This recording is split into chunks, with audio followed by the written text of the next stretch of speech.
them there safely and bring them back home safely to the family, where they could rejoice with the family together as the people, like mothers and children. My Father, my God, my King, I come to thee, O God, Master. And as I come, O God, Father, I come to tell you, I lift up my hand to you, to tell you to look over us, O God. Remember, Father, the farmers and the fishermen. Remember how they go up to the mountain. The farmers go and they go to the mountain all day long, spending hours. The mountain are cold, but Almighty God, you bless them. You are there to till the ground for us, to bring food to the nation. Bless them going out and coming in. The fishermen, bless them too. Oh, take care of them. Protect them in the sea, oh God, in the name of Jesus. Father, at this time, at this hour, as I lift up my hand to you, remember those who sleeping in tents. Remember them, oh God, Father. How when the rain fall, they in the tent.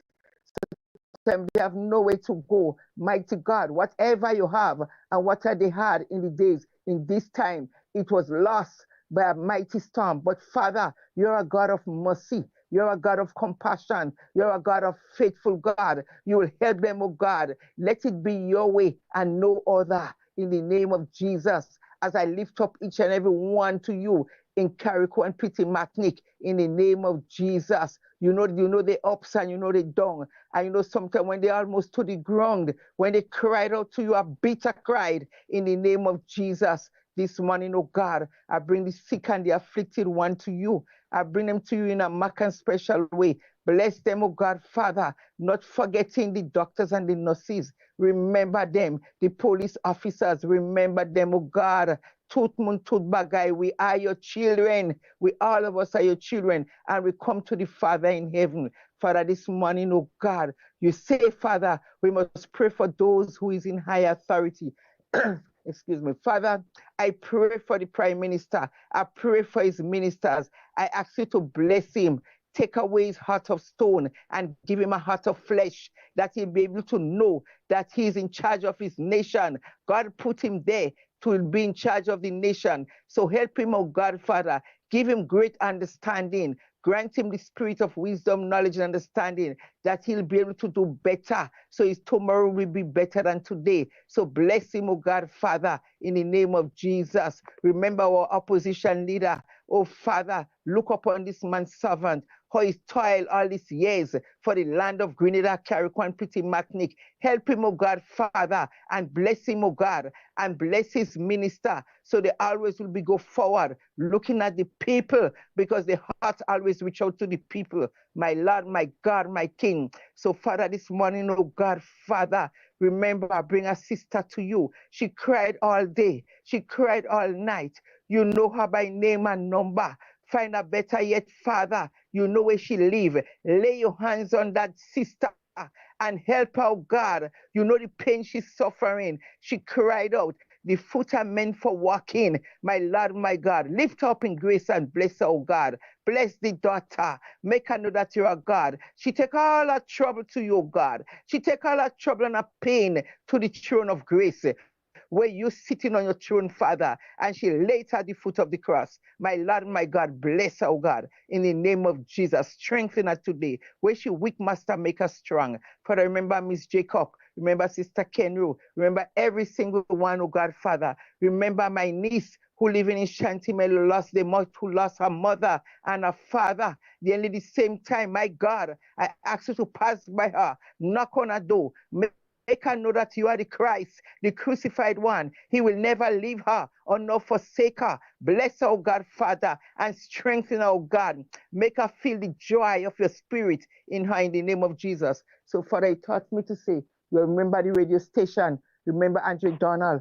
Remember Mr. Pierre, Mr. Carl. Remember our Igwe. Bless them, oh God, Father. Give you thanks and praise for them. They always come in and open the radio station for the people. It is a great upliftment to the people. The people could concentrate on something different instead of the problem. In the name of Jesus, I pray to you, God, to bless each and every one. So bless the island of Grenada, Carrico, and Pretty Matnick. We are your children. We reach out to the Master this morning. Thank you, God. Thank you, Jesus. So the Father, you taught the disciple to say, Master, Whenever they pray, they must say, Our Father, who art in heaven, hallowed be thy name. Thy kingdom come, thy will be done on earth as it is in heaven. Give us this day our daily bread, and forgive us our trespasses, as we forgive those who trespass against us. And lead us not into temptation, but deliver us from all evil. For thy is the kingdom, the power, and the glory, forever and ever. And we say amen, amen, and amen. Good morning to you, Dr. Dubois. Bless you. God bless you. Have a nice day. Bye-bye. All right. All right, bye-bye. We take care. God All right, bless you. take Have a care. nice weekend. Yeah, you too. Bye.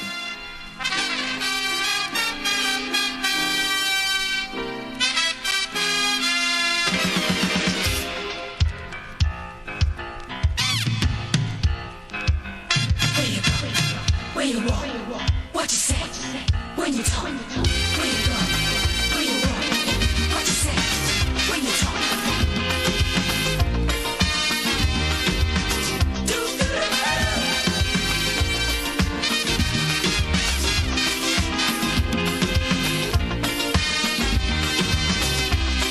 It's a hungry world out there,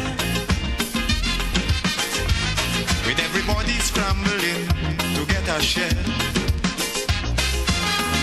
Wolves in sheep clothing, boats of prey waiting to swoop down on you, and there's no telling what they'll do. You gotta be careful. You gotta be careful.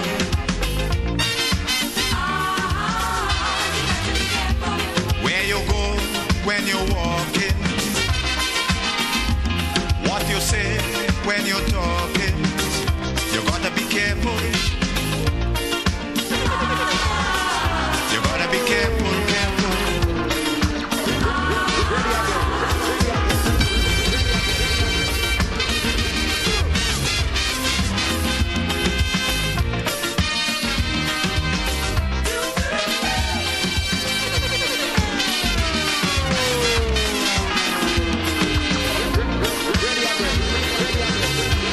I say we have to prepare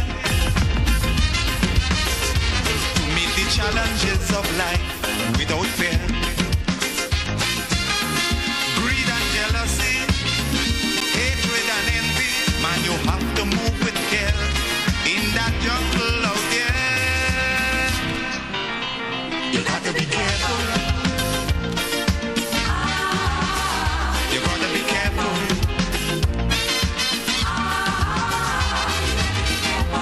How you move when you're moving,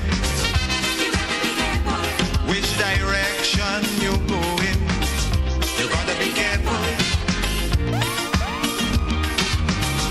You gotta be careful, careful.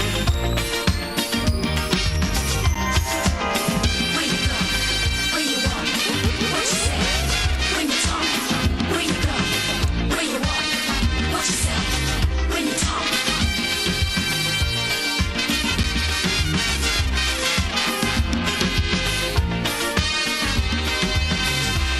In your search for happiness, you gotta leave a little room for loneliness. More things could happen all of a sudden before you realize it's only a disguise. You gotta be careful. You gotta be careful. With what you do and how you're doing it. If you do when you're doing it, you gotta be careful. You gotta be careful, careful.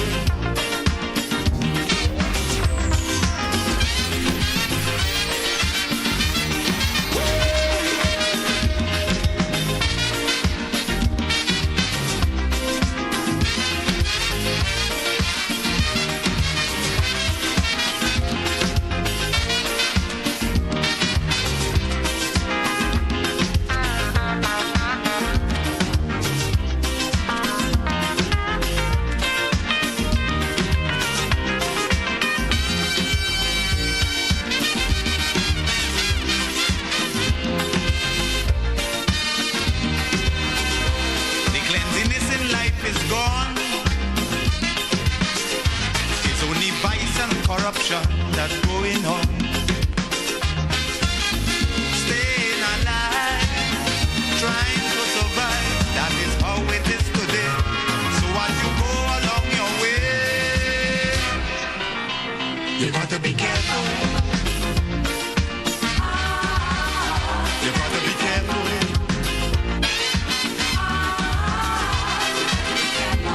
Where you go when Good morning again, folks. As we head over to the Met office, we're speaking with Mr. Andre Charles. Good morning. Good morning to you and to listeners of Real FM. And here's weather for today, Friday, the 6th September, 2024. Currently, the weather is fair. Winds are calm. Barometric pressure, 11.5 millibars. That's below normal and rising. Present temperature, 28.4 degrees Celsius. Relative humidity, 81%. Yesterday's maximum temperature, 32.1 degrees Celsius. Last night's minimum, 25.8 degrees Celsius. Over the past 24 hours, no rainfall was recorded. Hence, the total for the month remains at 4.5 millimeters. Now to have a look at the forecast for today and tonight. Today we expect some fierce and slightly hazy conditions with possible early afternoon showers. Maximum temperature, 32.5 degrees Celsius. Winds easterly to southeasterly at 5 to 15 miles per hour, becoming variable to calm at times. Seas slight to moderate, waves 3 to 5 feet in open waters. Tides below at 12 noon, high at 5:45 p.m. Sunset today at 6:13, rises tomorrow at 5:56. Just a repeat of the forecast for today and tonight. Fair and slightly hazy with possible early afternoon showers. Maximum temperature, 32.5 degrees Celsius. I'm Andre Charles, reporting for the Met Office. Thank you.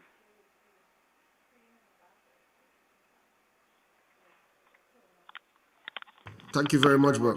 All right, bless.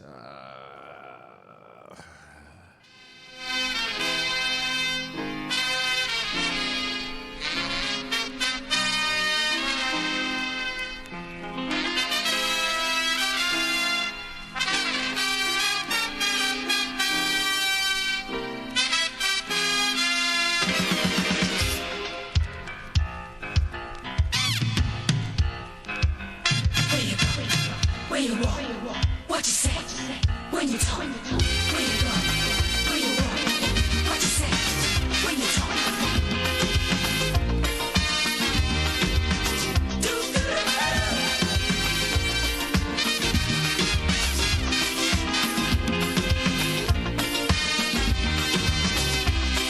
it's a hungry world out there, with everybody scrambling to get a share. Wolves in sheep clothing, boats of prey waiting to swoop down on you, and there's no telling what they'll do. You gotta be careful. You gotta be careful.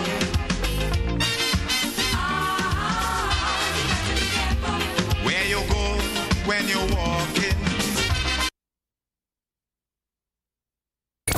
91.5 Real FM got you covered.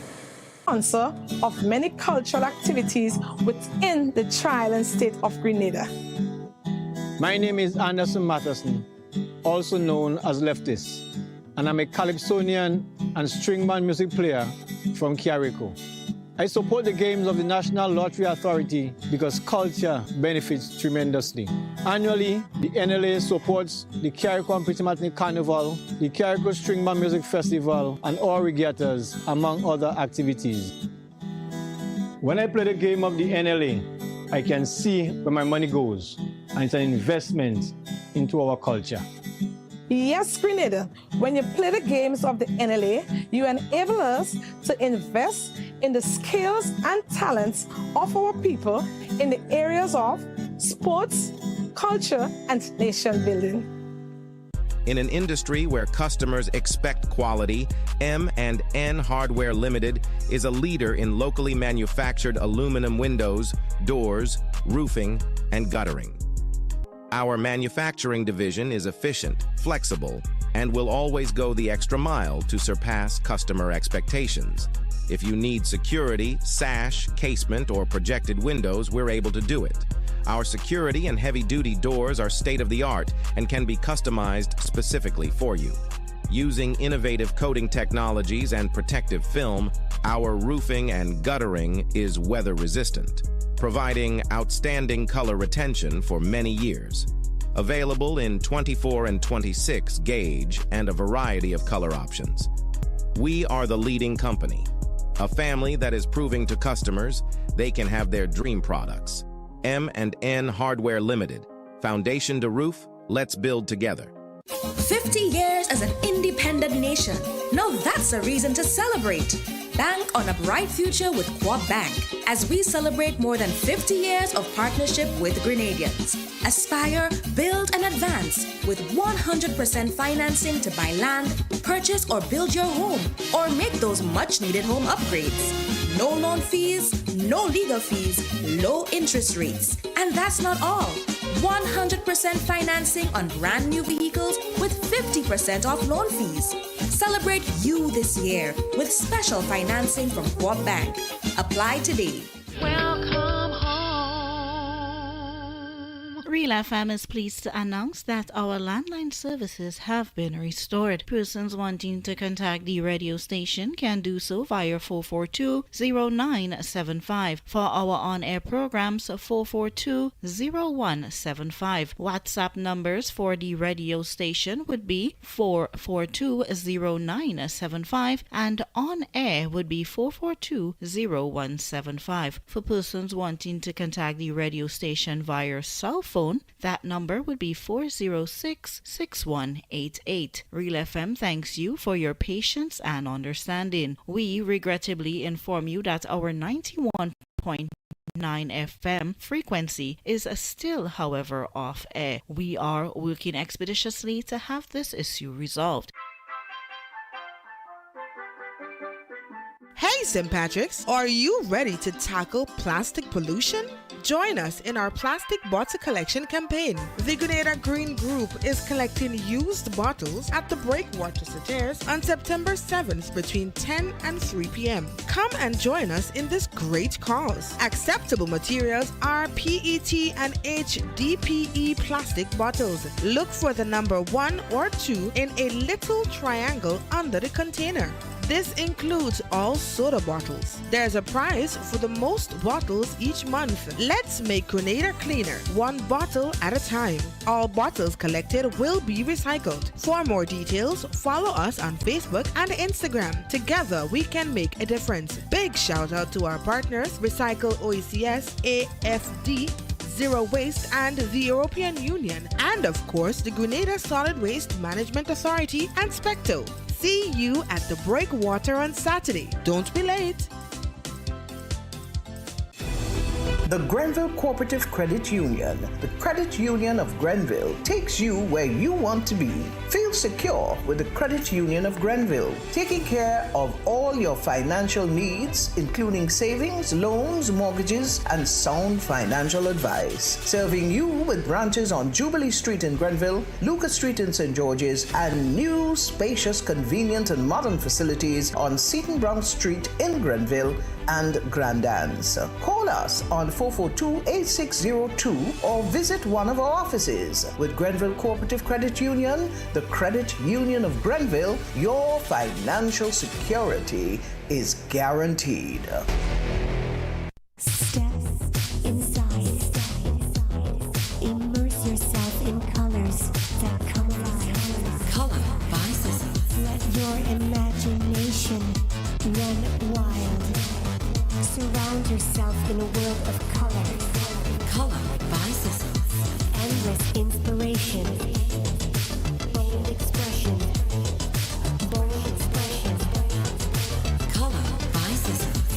Sissons. Express your style with Color by Sissons. Real FM is pleased to announce that our landline services have been restored. Persons wanting to contact the radio station can do so via 442-0975. For our on-air programs, 442-0175. WhatsApp numbers for the radio station would be 442-0975 and on-air would be 442-0175. For persons wanting to contact the radio station via cell phone, that number would be 406-6188. Real FM thanks you for your patience and understanding. We regrettably inform you that our 91.9 FM frequency is still, however, off air. We are working expeditiously to have this issue resolved.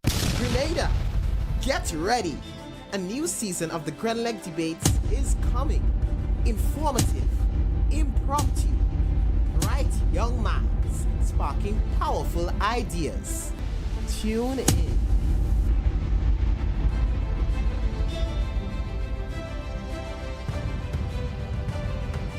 Tourism is me, tourism is you, tourism is everybody, and tourism connects us all. Did you know that tourism generates revenue and foreign exchange earnings? Did you know it stimulates infrastructural development and facilitates cultural exchange among people?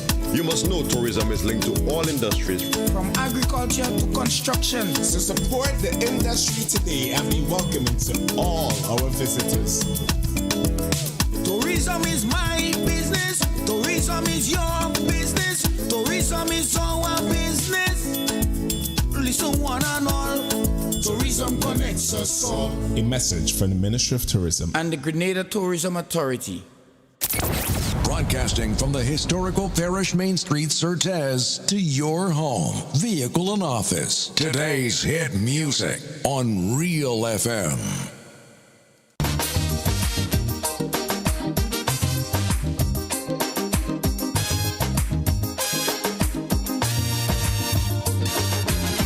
Tell me candid, they too wicked, far too crooked.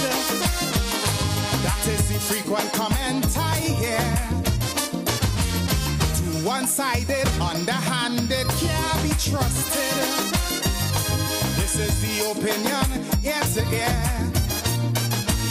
For their own abuses, they keep making excuses. Housing crack up over, they unleash their lawyer. Set up an inquiry just to get Kid Rowley, but they wouldn't sue the false paper screw. I don't need come close to tell them go. Hurry, pack up your bundle now. Stop fooling the people. The country taking a beating, so me plea are repeating. Go. They like a natural disaster. Now. 10 times worse than Ebola, like a dog with fleas and tongue on the knees. And I'm begging. Now we and our one we from the side to the country, streets turn into rivers, then into seas. Is why I'm singing. Now this is my humble petition. Announce the date for election. Go now, please. Accidental, detrimental, could be lethal. Are you willing to take that chance? Much too seedy, they too greedy, eyes too beady. Honeymoon end before the romance. We expect corruption, but now without check or interruption. That a few might stuff the pocket, but not racket by the pocket. From the constant comments, we get no recess. Before things fall apart and the riot starts. Even in chutney, I'll tell them go. Make it sooner than later. Yeah. To protect the future, please. For the sake of we children and the next generation. Go. To safeguard our image. Before Griffith cause more damage. Like a dog with fleas and down on the knees. And I'm begging, go now. They try to stick me with rage me. Go now. They are more trick than Houdini. Streams turn into rivers.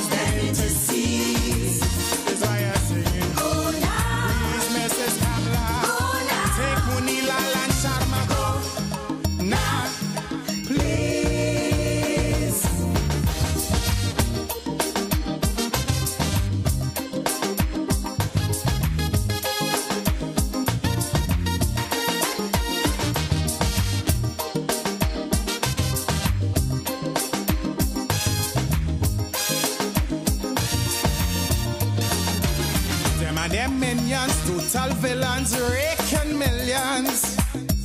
Their slogan, we shall rise, it was so true. Tell John Public not to panic while them and they sidekick swimming in a pool of dollars so blue. Like meat-eating vulture, they neglect agriculture. Mega fans of phony, Mama Guy Caroni, Sweet Man Glenn and Sharma came face to face with the karma. And it was awful, gone through it to pull. Don't need a big mouth to tell them go. Watch her and see they does follow now. Before we regret tomorrow, please. You're setting a bad example. Family values they trample. Go. It's only vice they desire. Now. Before the 5 years expire, like a dog with fleas, a dog on the knees. And a bleeding go now. Before we end in bankruptcy. Before they empty the treasury, streams turn into rivers, then into seas. Is why I'm bleeding go now. Immediately. And don't forget your AG go now. Please.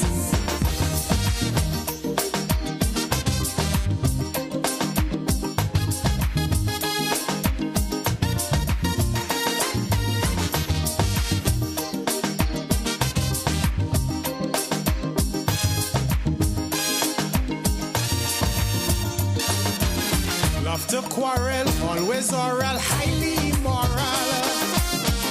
They let the good doctor starve to death. Used to court him, once support him, no road to point for him. But once in power, they quickly forget. They love confrontation, so no mediation. The case by the Privy Council, but the warriors is settled. You see, you could make a fortune filling up a lagoon.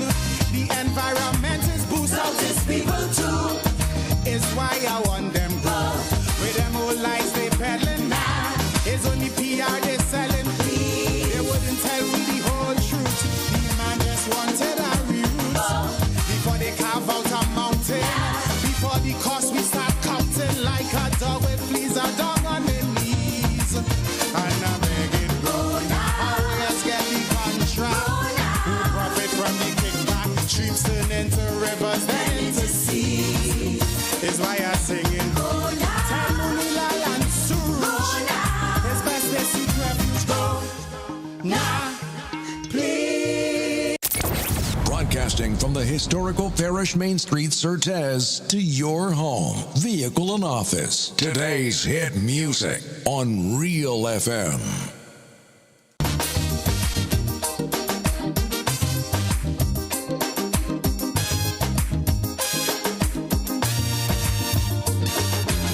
You tell me candid, they too wicked, far too crooked. That is the frequent comment I hear.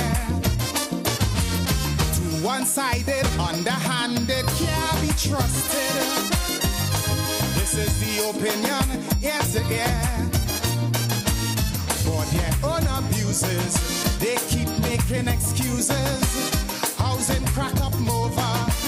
They unleash their lawyer, set up an inquiry just to get Kid Rowley. But they wouldn't sue the false paper screw. I don't need come close to tell them go. Hurry, pack up your bundle now. Stop fooling the people. The country taking and beating. So me plea are repeating. Go. They're like a natural disaster. 10 times worse than Ebola. Like a dog with fleas and tongue on the knees. And I'm begging, go now. And I did warn we. Prophesy to the country. Streams turn into rivers, then into seas. Is why I'm singing. Now this is my humble petition. Announce the date for election. Go now, please. Accidental, detrimental, could be lethal. Are you willing to take that chance? Much too seedy, they too greedy, eyes too beady. Honeymoon end before the romance. Corruption, but now without check or intervention.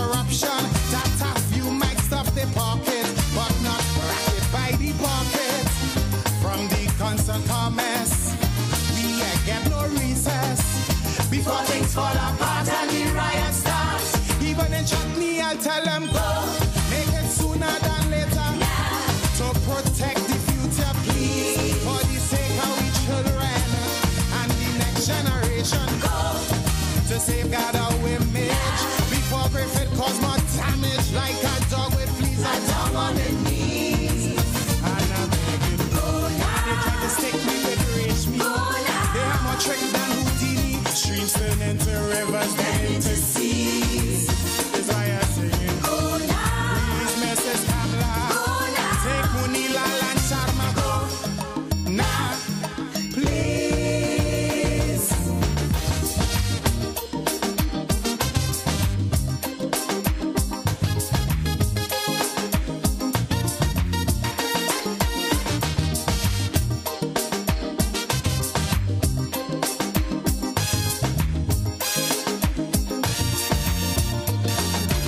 Them and them minions, total villains, raking millions. Their slogan, we shall rise, it was so true. Tell John Public not to panic while them and they sidekick. Swimming in a pool of dollars so blue. Like meat-eating vulture, they neglect agriculture. Mega fans of phony, Mama Guy Caroni. Sweet man Glenn and Sharma came face to face with the karma.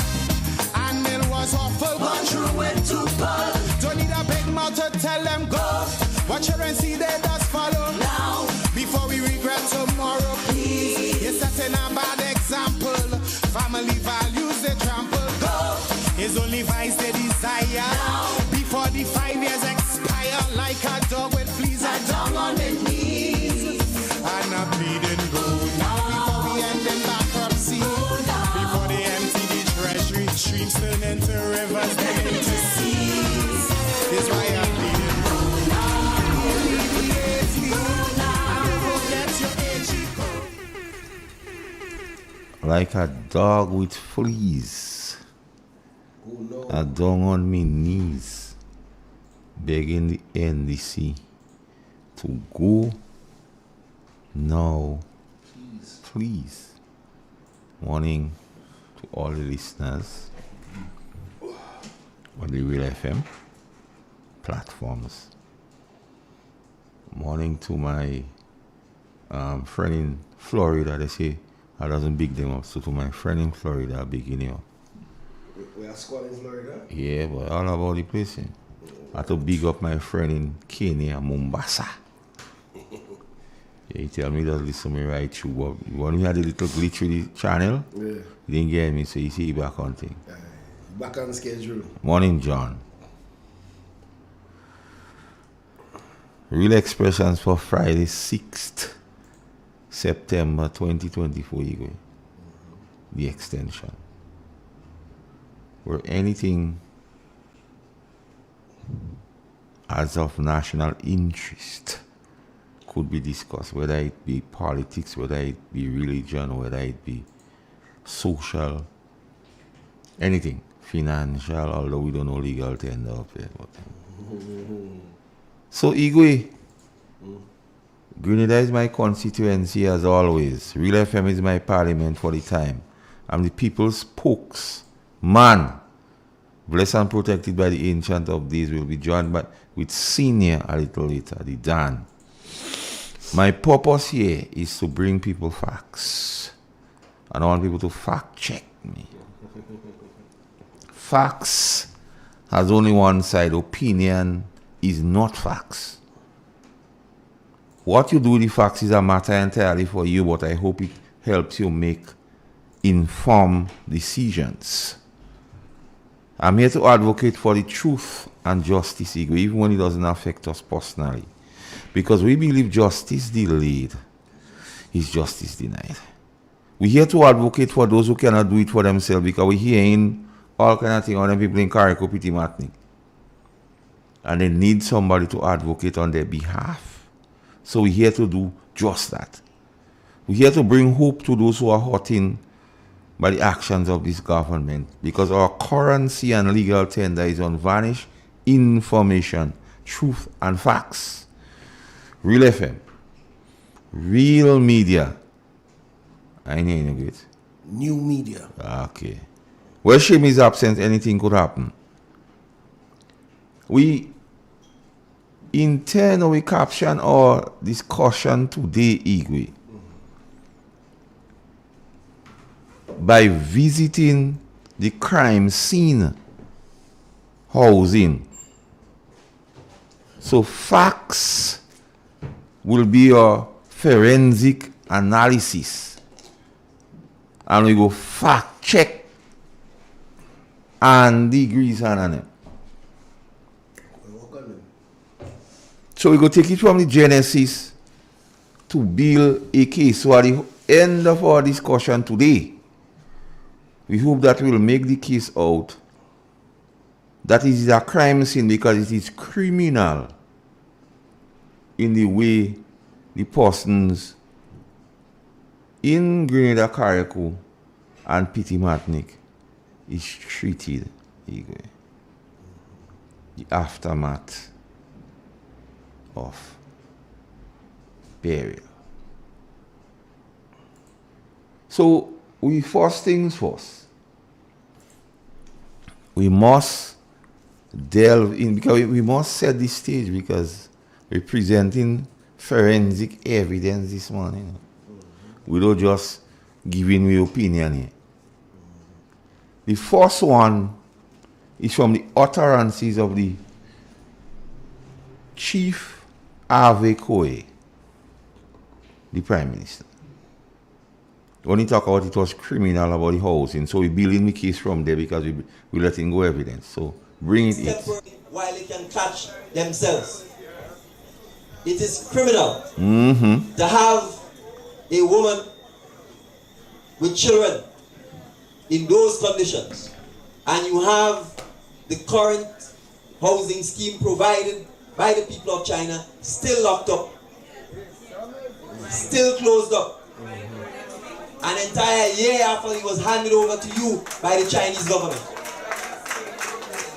So you prefer your people to remain homeless and to be on the street than to give them housing that was not provided by you, that was not built by you, but that is part of a grant from the Chinese government, yet you have security guarding the complex. The complex is empty. And our citizens can't even drive down to examine the quality of the housing. Under the National Democratic Congress government, that will end. And the people in our communities who are vulnerable and who need the houses will be given the houses. But I want to go further and say this. You go too far already. Igwe, it is criminal for this Prime Minister 2 years on and 2 months on for the people of Carriacou and Pitimatic and those in St. Patrick and St. Mark to still be homeless. And their houses not built by this government, not the ply house and them they intend to build. And not, you have a house to put up there, we put it up. Not built by you.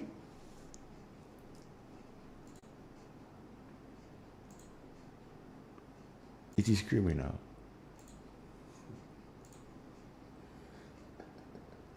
Play the clip again because we're introducing evidence here, you know. And we fact checking. While they can catch themselves.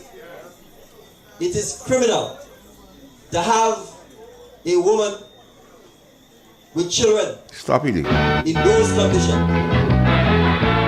It is criminal to have those people in Sortes, John, in Carriacou, in Pitimatnik, homeless, whilst you have the Chinese houses empty. Let's go now. Let's go again.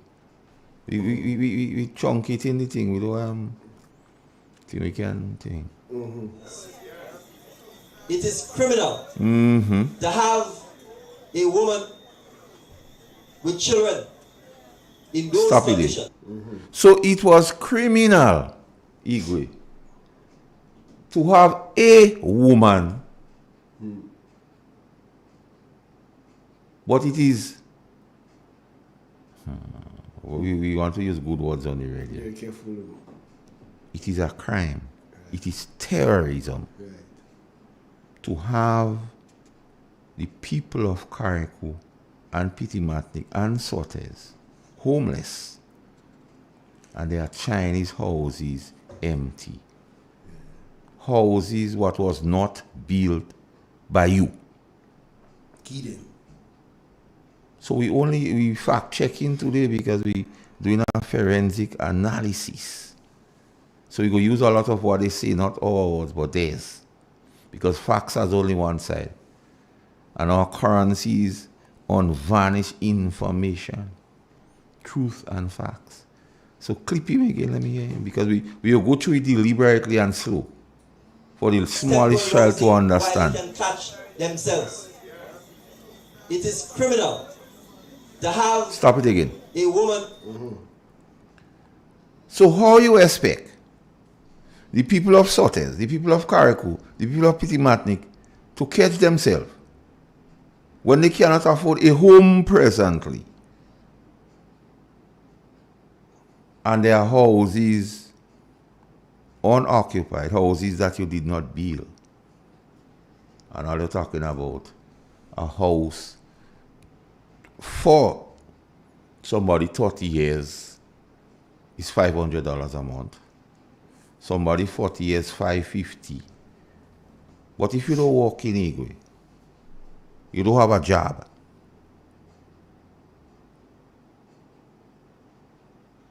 how would you able to pay $550 a month, Igwe? You know, we talk anything this morning. We talk anything. We talk anything, boy. We don't afraid them this morning, Igwe. We don't afraid? We don't afraid them. You are sending something for you there. I want you to line it up and play for me because we have to draw some parallel here now. I send you something there with the star girl. Gun girl? Eh? Yeah, the gun girl. Line up the gun girl there for me because we doing a forensic analysis this morning. I've had it already. Yeah, player. Very cool. There are some people who immediately before the elections conducted themselves in a manner that breached the staff orders and the Public Service Commission regulation. And those two bits of regulations, they govern the conduct of public officers or people in the employ of the government of Grenada, and they govern the hiring and the termination of people in the employ So of the just government of to Grenada. bring about clarity, it matters not whether if you are temporary or permanent, you must fall under the rules and regulations. You must abide by the rules and do nothing Okay. that will bring the public service or the government of the day into disrepute. Okay. Also, as in all contracts, there are terms and conditions which you must abide by, and breach by any party Right. of any of the terms and conditions in a contract may result in a termination, or what we say in law, vitiation of the contract, Yeah. where the contract must come to an end. Right. Also, there is generally in contracts a termination clause. And as I understand it, in the case of, I think, 2 or 3 of the officers, they were on contract. And Right. in the contract, there was a clause that says that either party may terminate the contract on giving the other 1 month's notice. Okay. And in the case of the work, So where will these people find $500 a month for the houses Andy Williams talking about? It is criminal. I agree with the Prime Minister for one time. It is criminal. It is criminal. Play him again. Temporary housing while they can catch themselves. Stop it. It is criminal. Stop it. Yeah. So why is he not giving the people of Carrico, Pitimatnik and Sortes temporary housing, because houses are available for them to catch themselves? And because he's not doing that, it is criminal. So when we say we're on the crime scene today, we're on the crime scene. Because dealing with crimes and criminality. And we're using their own language. We're fact checking them. Anyway. So he says, you don't afford them to catch themselves. So you don't want them people having Carrico to catch themselves. Because we will see what Tevin say about them too. Like he's saying he didn't say. Well, what them people are saying, the new slang is tape don't lie. Tape don't lie? Yeah, tape don't lie. We have the receipts. So, you like take the call, money. Good morning. I am the voice of one crying out in the wilderness of Grenada. Cry out for the people of Carrico and Pitimatnik that have a voice but cannot cry. They have a voice but they cannot cry. And Master Call, despise what Andy William had said, comparing Carrico to St. Vincent and the Grenadines, I need to let Andy William know I have a daughter living in St. Vincent. All right. And I have grandchildren living in St. Vincent. All right. And it's Pastor Louis speaking here, Andy. And the statement that you made, that blatant lie, have a conscience, boy. Have a heart, Andy. Andy, so Pastor, how dare, let me take my time. Yes. How dare you got and ride along? Maybe you doesn't know that people is looking at that program, Andy. Andy Williams, were you drunk? Or were you that dishonest to make that statement and ride along program? And the statement that you made is that the people in Carrico and Pitimatnik, in terms of rebuilding back, is way ahead of St. Vincent and the Grenadines. Andy, are you real with the statement that you made? You do right. Andy, I need you, Andy Williams, to present to the Grenadian people, present to us all the houses that you has been rebuilt and all the people that receive assistance in housing in Carrico. Is this government? Oh God, no, and you don't, Andy, don't do that. Master Call, there are people in Carrico that told me we want to call, but we cannot because of fear of victimization. We would not get material to build our house. They said there are tons and tons of Guyana material on the ground. If I lie after No, them. no, we had the receipts for that one, Pastor. Rain wetting it, sun drying it. Oh gosh. And to add insult into injuries, they claim that there are information to suggest that the same material from Guyana is being used personally by some government hierarchy in Carrico, while poor people want that. How can a preschool building? Why are we doing that to the Mr. Tevin Andrew? Why? Master Call, the very said $118 million. They said they give the $18 million to come to rebuild Carrico. Carrico and Pitimatnik mash up. He mash up. They said they give $18 million to rebuild Carrico. Master Call, What I does not understand, and I want somebody to enlighten my darkness. Kate Mitchell, in his good wisdom, 2007, took out that insurance for Grenada after the passage of Ivan and Emily, I think. Oh my God, that was wisdom in your wisdom. After 20, so many years, Beryl Pass, let me take the time on that. Beryl Pass, Deacon Mitchell, Beryl devastated. Carrico and Pitty-Matic, by extension, Grenada, not much. They very said $118 million. Are you take that money? And are you gonna build some little precarious house that don't have no shape, no fashion? Are you take that money instead of giving the Carrico people the money? I take that money. This is the reason, the purpose of the money. Are you taking that money and go and build some houses and take these ugly looking houses and sell it to the people? Master Carl, I am of the opinion that this government is on drugs. It's only vagrants that is doing that.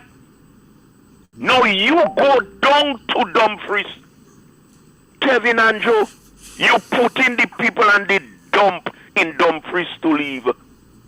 You go down to Dumfries before I end here. And you see like a spot between the Chinese housing and the dump heap in Dumfries. I want the Ministry of Health to go and take a measurement and see how close the dump heap is to where they're building the house for the people. Oh my God. Andy Williams, stop that. Andy Williams, God is going to punish you. And you, Mr. Prime Minister, there are information to suggest that while the Carrico people are suffering, you're still spreading joy. There are information to suggest, I don't know how true it is, that in GSS, Grenville Secondary School, the very venue that refused the NNP to hold a meeting, there are information to suggest that you're going this Sunday. And the main reason why you're going this Sunday is to have a set of women come in and dance for you. I have a question for you. Are you in North Korea? Is that we come to? You're going there to have a set of women called here to come to dance for you, and you go sit down there? Master Carl, Grenada is in trouble. So let me don't go ahead. Stay with me. When Moses came from the mountain and he observed the golden calf and the people was dancing, Moses was vexed. Very much vexed. Not me, not right that. So I want to know the same thing happening here. Yes. Because he's a man of God. I just a simple. I am afraid. I'm just a simpleton. I am afraid that you gather in a set of women. You say women organization. And if it's women organization, what are you doing there as a man? So they leave the post office work now? Thank you very much. If it's women organization that hosting the meeting, and on the poster, that guy, he faces the biggest on the poster because everything must be about that liquor boy. So the post office work no good again? Thank you very much. So you're going in GSS and sit down there for a set of women to come to dance for you. All that is what really that become too. Fly by night. But before you go again, let me call the thing. Because you made some points there and there's receipts for it. The Hillsborough, you know the Hillsborough Secondary School? Very much. And you know the clinic is in the boundary? Very much. Check, go up there. Tell somebody go up there and they go see the lumber from Guyana. There in the sun burning up. Yes.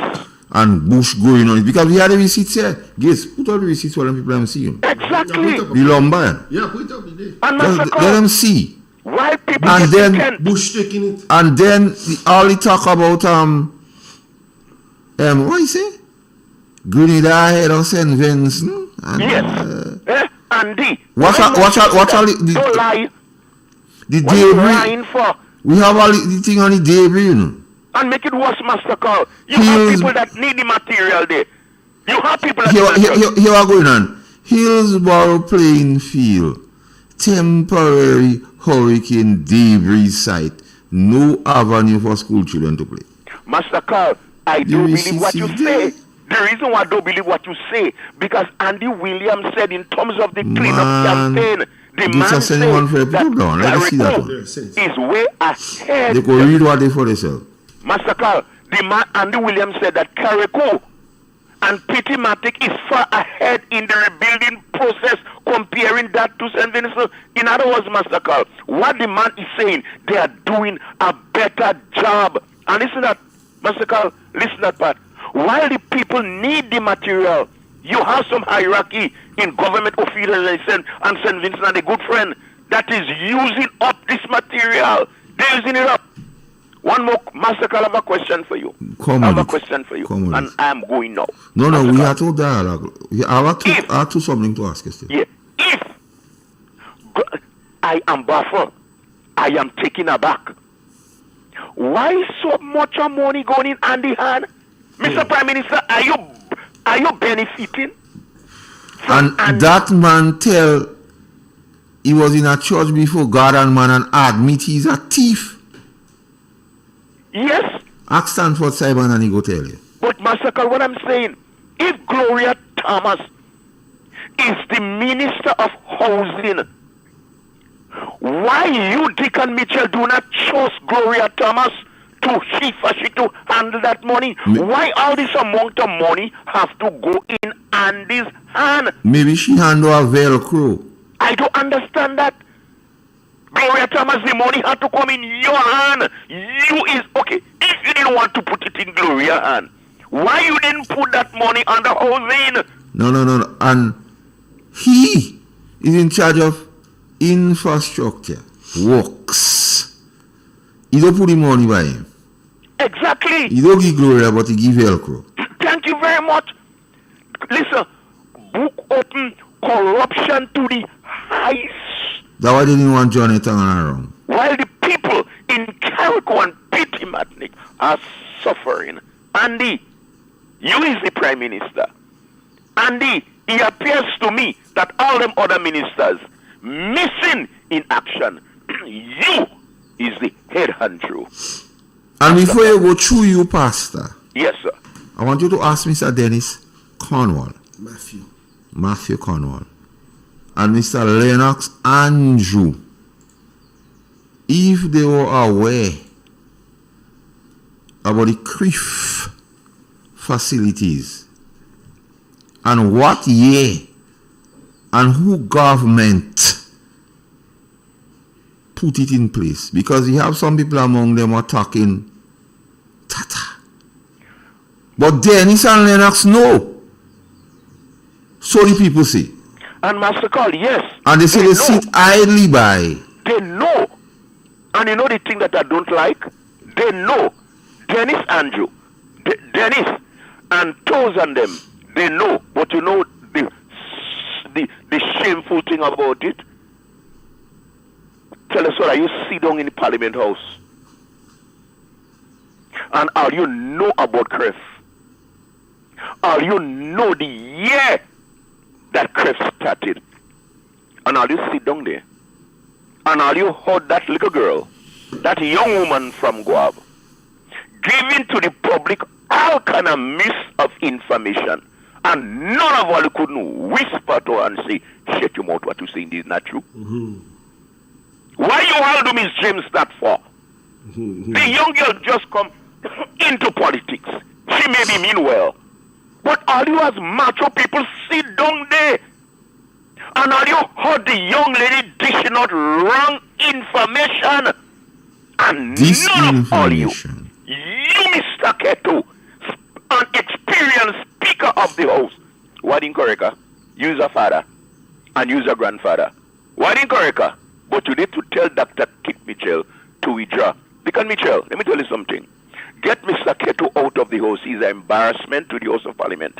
He have no experience. Get this guy out.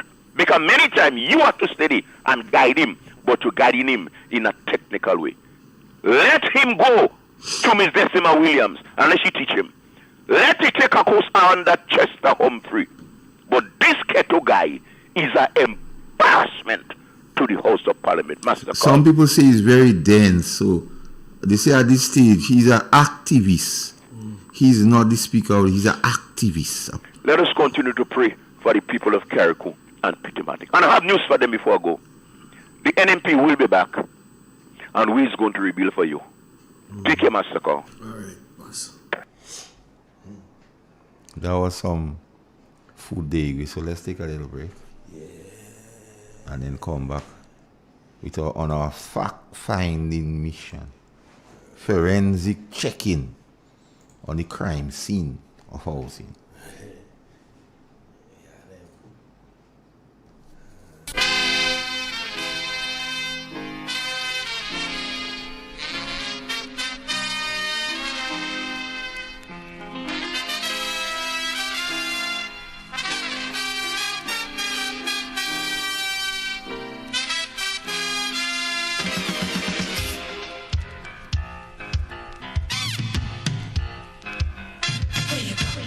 Where you walk, what you say, when you talk, where you go, where you walk, what you say, when you talk.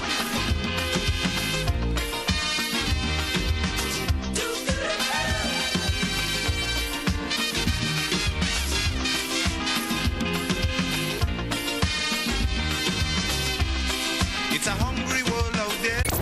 91.5 Real FM got you covered.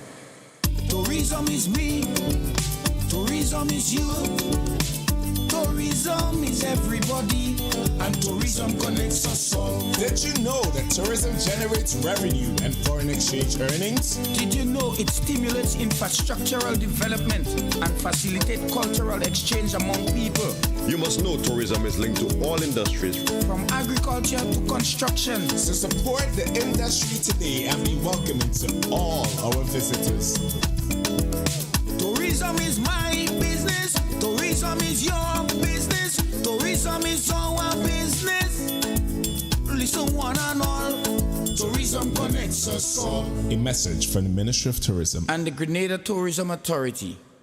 In an industry where customers expect quality, M&N Hardware Limited is a leader in locally manufactured aluminum windows, doors, roofing, and guttering. Our manufacturing division is efficient, flexible, and will always go the extra mile to surpass customer expectations. If you need security, sash, casement, or projected windows, we're able to do it. Our security and heavy-duty doors are state-of-the-art and can be customized specifically for you. Using innovative coating technologies and protective film, our roofing and guttering is weather-resistant, providing outstanding color retention for many years. Available in 24 and 26 gauge and a variety of color options. We are the leading company, a family that is proving to customers they can have their dream products. M&N Hardware Limited. Foundation to roof, let's build together. In Grenada, we supply fertilizers, herbicides, seedlings and nursery supplies, diesel water pumps, walk-behind tillers, organic and environmentally friendly agricultural inputs. We're serving you from 2 locations at Birch Grove and booth 34 at the Vendors Market in Grenville. Cost-effective agricultural solutions for all your needs. Visit Gittins Home and Garden Center for the best in everything agriculture. Call us on 409-2175 or 438-4337. Gittins Home and Garden Center, from your farm to your backyard. Step inside. Immerse yourself in colors that come alive. Color by Sissy. Let your imagination run wild. Surround yourself in a world of color. Color by Sissy. Endless inspiration. Bold expression. Bold expression. Color by Sissons.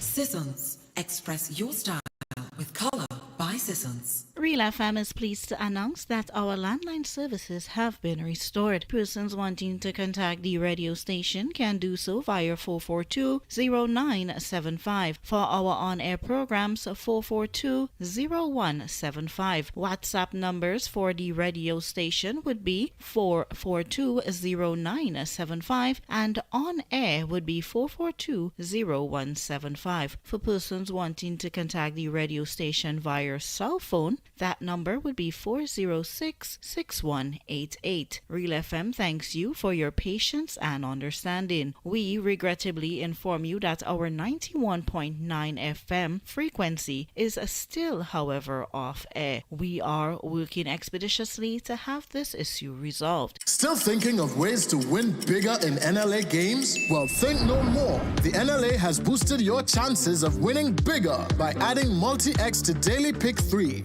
Yes, folks, now you can add Multi-X, the winnings multiplier, to Daily Pick 3 and Playway for more chances of winning bigger.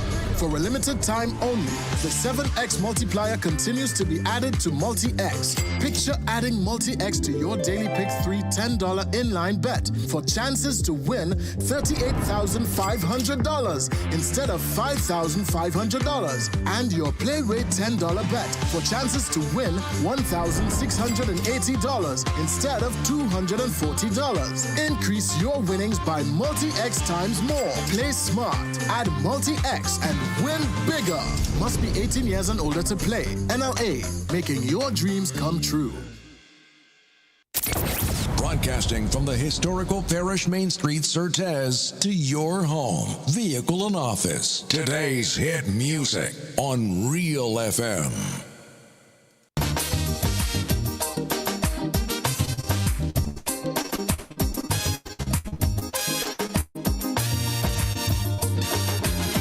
Tell me candid, it's wicked, far too crooked. That is the frequent comment I hear. Too one-sided, underhanded, can't be trusted. This is the opinion, yes, yeah. For their own abuses, they keep making excuses. Housing crack up over, they unleash their lawyer. Set up an inquiry just to get Kid Rowley, but they wouldn't sue the false paper screw. I don't need more close to tell them go. Hurry, pack up your bundle now. Stop fooling the people. The country taking a beating. So maybe I repeating. Go. They like a natural disaster. 10 times worse than Ebola. Like a dog with fleas and tongue on their knees. And I'm begging. Now we enacted one week. Prophesy to the country, streets turn into rivers, then into seas. Is why I'm singing. Now this is my humble petition. Announce the date for election. Go now, please. Accidental, detrimental, could be lethal. Are you willing to take that chance? Much too seedy, they too greedy. Do you have a call? You want to take it? Yeah, I take it. Hey, good morning, Igwe. Good morning, Mr. Carl. You are go. I'm okay, man. I'm okay. Mr. Carl, the people live with the Prime Minister. Where you see it is criminal to have the houses there where you have security guarding and people living in a condition. Right? And the government, they don't put people in their house. 2 years and about 3 months now, this government in power. Right? The people got letter for the houses for ownership of unit, and the government took back the letters and tell them they have to go in the bank to get loan. Wherever the government knows, some of the people there, they hardly working for anything, right? And the little that money they had to pay to continue paying to get for the houses, the government sent them in the bank, and they know definitely they will not be able to get a loan because they have anything, nothing. Someone will have money in the bank to get a loan. I consider that as criminal to send him, take him back. And they make some of them go. They take their work from them. They take the work from them. Right? This is criminal. Look again, you have the people in Carriacou and Pitimatic, Burial Pass, the people whom destroy, the previous government set up with the to get the insurance money for a disaster. The government get the money within 14 days. They get the money. They put $25 million in the Greater Development Bank and asking the people to go there and take loan. Go there and take loan. This and when they know some of the people they will not get loan. This is criminal again, right? So the Prime Minister talking about criminal. I thought the way he speak about criminal, he don't fix the problem. But instead the problem fix the problem get worse. And it is criminal to continue to be lying every day the government is lying to the people of Greater Systematic. This government, they have no heart. If they have a heart, it's not a good heart. They have a heart of stone, where they see that the poor people of Greater Systematic don't deserve anything good. How could you take people, right, that was living comfortable, living at home, and it's alleged that wherever they want to put the people, it's close to the dump in Carriacou. How could they put the people to live close to there? Master Carlson, you're passing through Perseverance and going up. You don't say, but they're passing through and you to get the scent of the Perseverance dump. Just by passing, it affects you. And to put people to live there, that is criminal. And you have a man, the most corrupt man in this government, Andy. Mr. Bongshek. Many loans, million upon $1 million going into Andy ministry. Andy not a builder. All what Andy know about is to give Bongshek. The way you put in money under Andy. Where does money should be going under Ministry of Communication and Housing? You put it under Andy. You know, I come to a conclusion where the Prime Minister knew Andy in a lot of debt. He put in the money there. And what happened to Mr. Carl? You know, like you have a friend, I want to give a friend money. Well, you say, well, you put that under his ministry. Well, you put in, if it costs $10, you put in $50. So that's the extra $40 will go to help him pay the debt. That's why I'm looking at that. And Andy said that he has no idea what everything Andy becomes the spokesperson for the government. That's why NDC we continue to fail, and we continue to feel miserable because this is a government, they have no idea, they're reckless, they are uncaring, and they have no love and no empathy for the poor people of Greater Systematic. All what they have in the heart is to help themselves, help their friend, and we make it back to rich. But I always say, man could reign as long as he wants, but there comes a time he will not able to reign. So Master have a blessed man. Yes, man. Igwe, before we proceed, I must give some kudos to the Grenada Seventh-day Adventist Comprehensive School on the performance of CXC.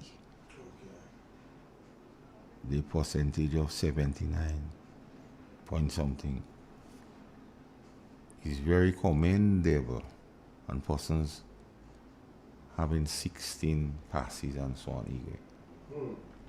So sometimes those things don't go unnoticed. But the strange part about the thing, Leo went to that schooling. So Leo, though, performing with distinction for these students to really feel proud about Leo. You ever call? Yeah. Let's take it. Today's Clive birthday too, you know. Yeah, we have to big up Clive in a bit. Yeah. Good morning. Good morning, guys. Yay! We're in the building. What going on with you? We day about? What going on with you up there?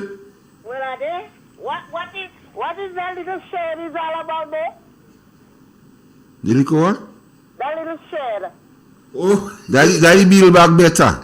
Why is there a bill back better? Is that the share the thing? No sign and design, nothing in it. But you know that people are going to stifle inside this thing. What's really going on?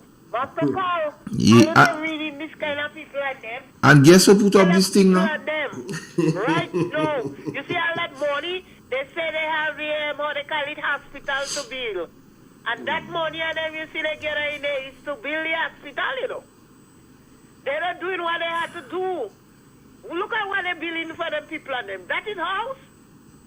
They build back better.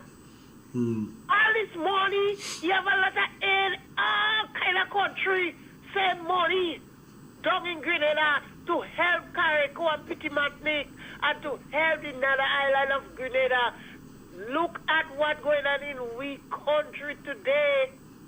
Huh? That is something. And the people send the money to build back for the people and them and they sell it. They still have to buy it again. Well, it's just sit down there and just go in the air and talk and nobody don't get, Are you ready to get up, Are you ready to get up? Well, get up. Don't let nothing stop you. The people and them doing too much. The people and them doing too much and they realize, you say, tack if I want, when I finish I must stop. So it's tack then and they live in a tack and they doing what they have to do. I watching Andy, we ride along on the thing there, and they ride along, and Andy talking a set of bullshit talk, and they don't know nothing about politics, and they are your own business here, his business break down on him, he don't know when, and Andy want to come and say you want to mine Grenada, or protect Grenada, or build back Grenada. Why didn't build back his business better? Huh? What's going on with all I just sit down there just letting these people and them talk and sit down bullshit talk. Hey, what happened to the people in Carrico?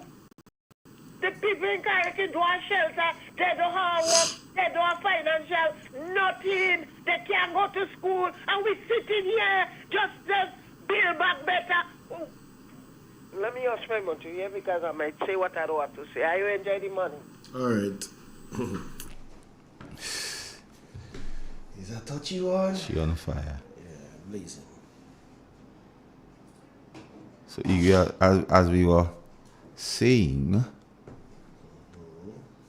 when the Attorney General happy with persons they may go, and we're hearing about just $500, I'll take it. Morning.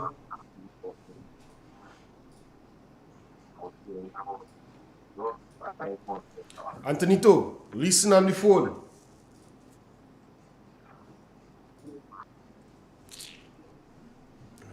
Continue. You call? Yeah, because he's listening on the computer. He'll call back. We have a clip to play. You call back. Hold on. Get next. The phone doesn't connect. Morning. Good morning, Master Carl. Good morning, Brother Igwe. Morning. Good morning, Grenada. A little while I didn't hear you. Silence for a while. Master Carl, I've been trying to call a couple of weeks ago, but yeah, I just wasn't getting through.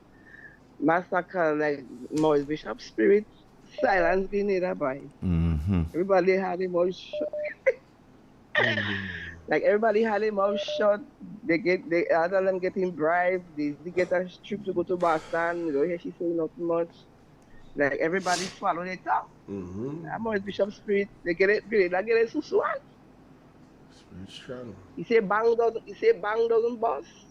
A susu doesn't. But he say bang does bust, susu doesn't bust, but the Grenada bang post bust.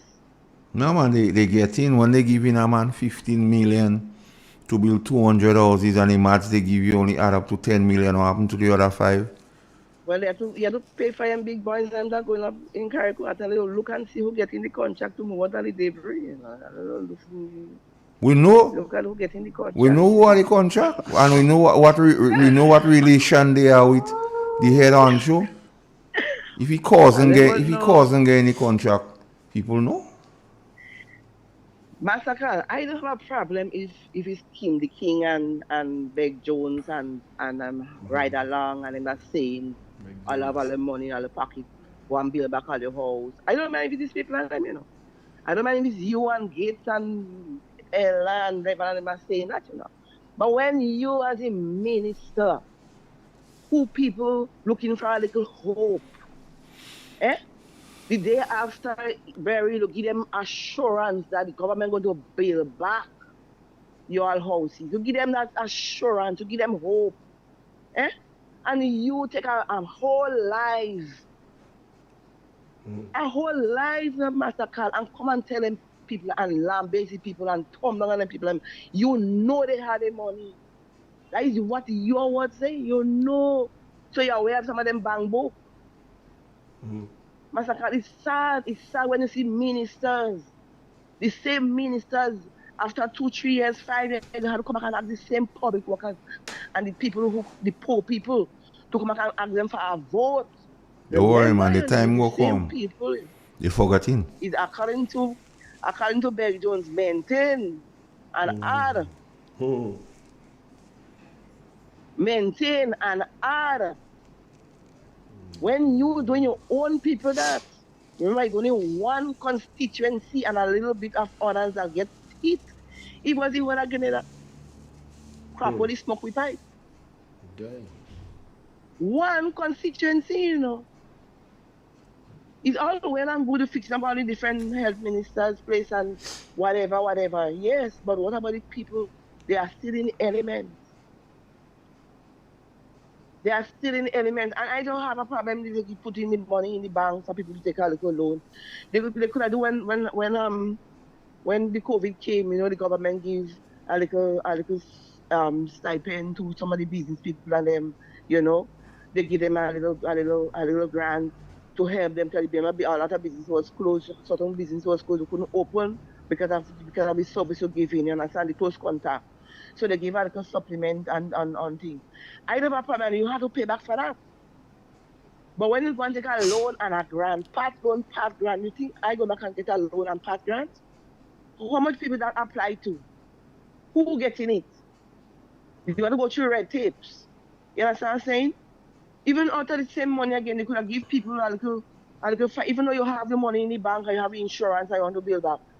You understand? That's why some people don't take nothing from his government and massacre. That is why you see some of them people don't take nothing from his government. That's why some people prefer they struggle and build back for themselves before they take $1 from his government. Because if they could say that, he ain't started and you can come and lie for the people. You understand me?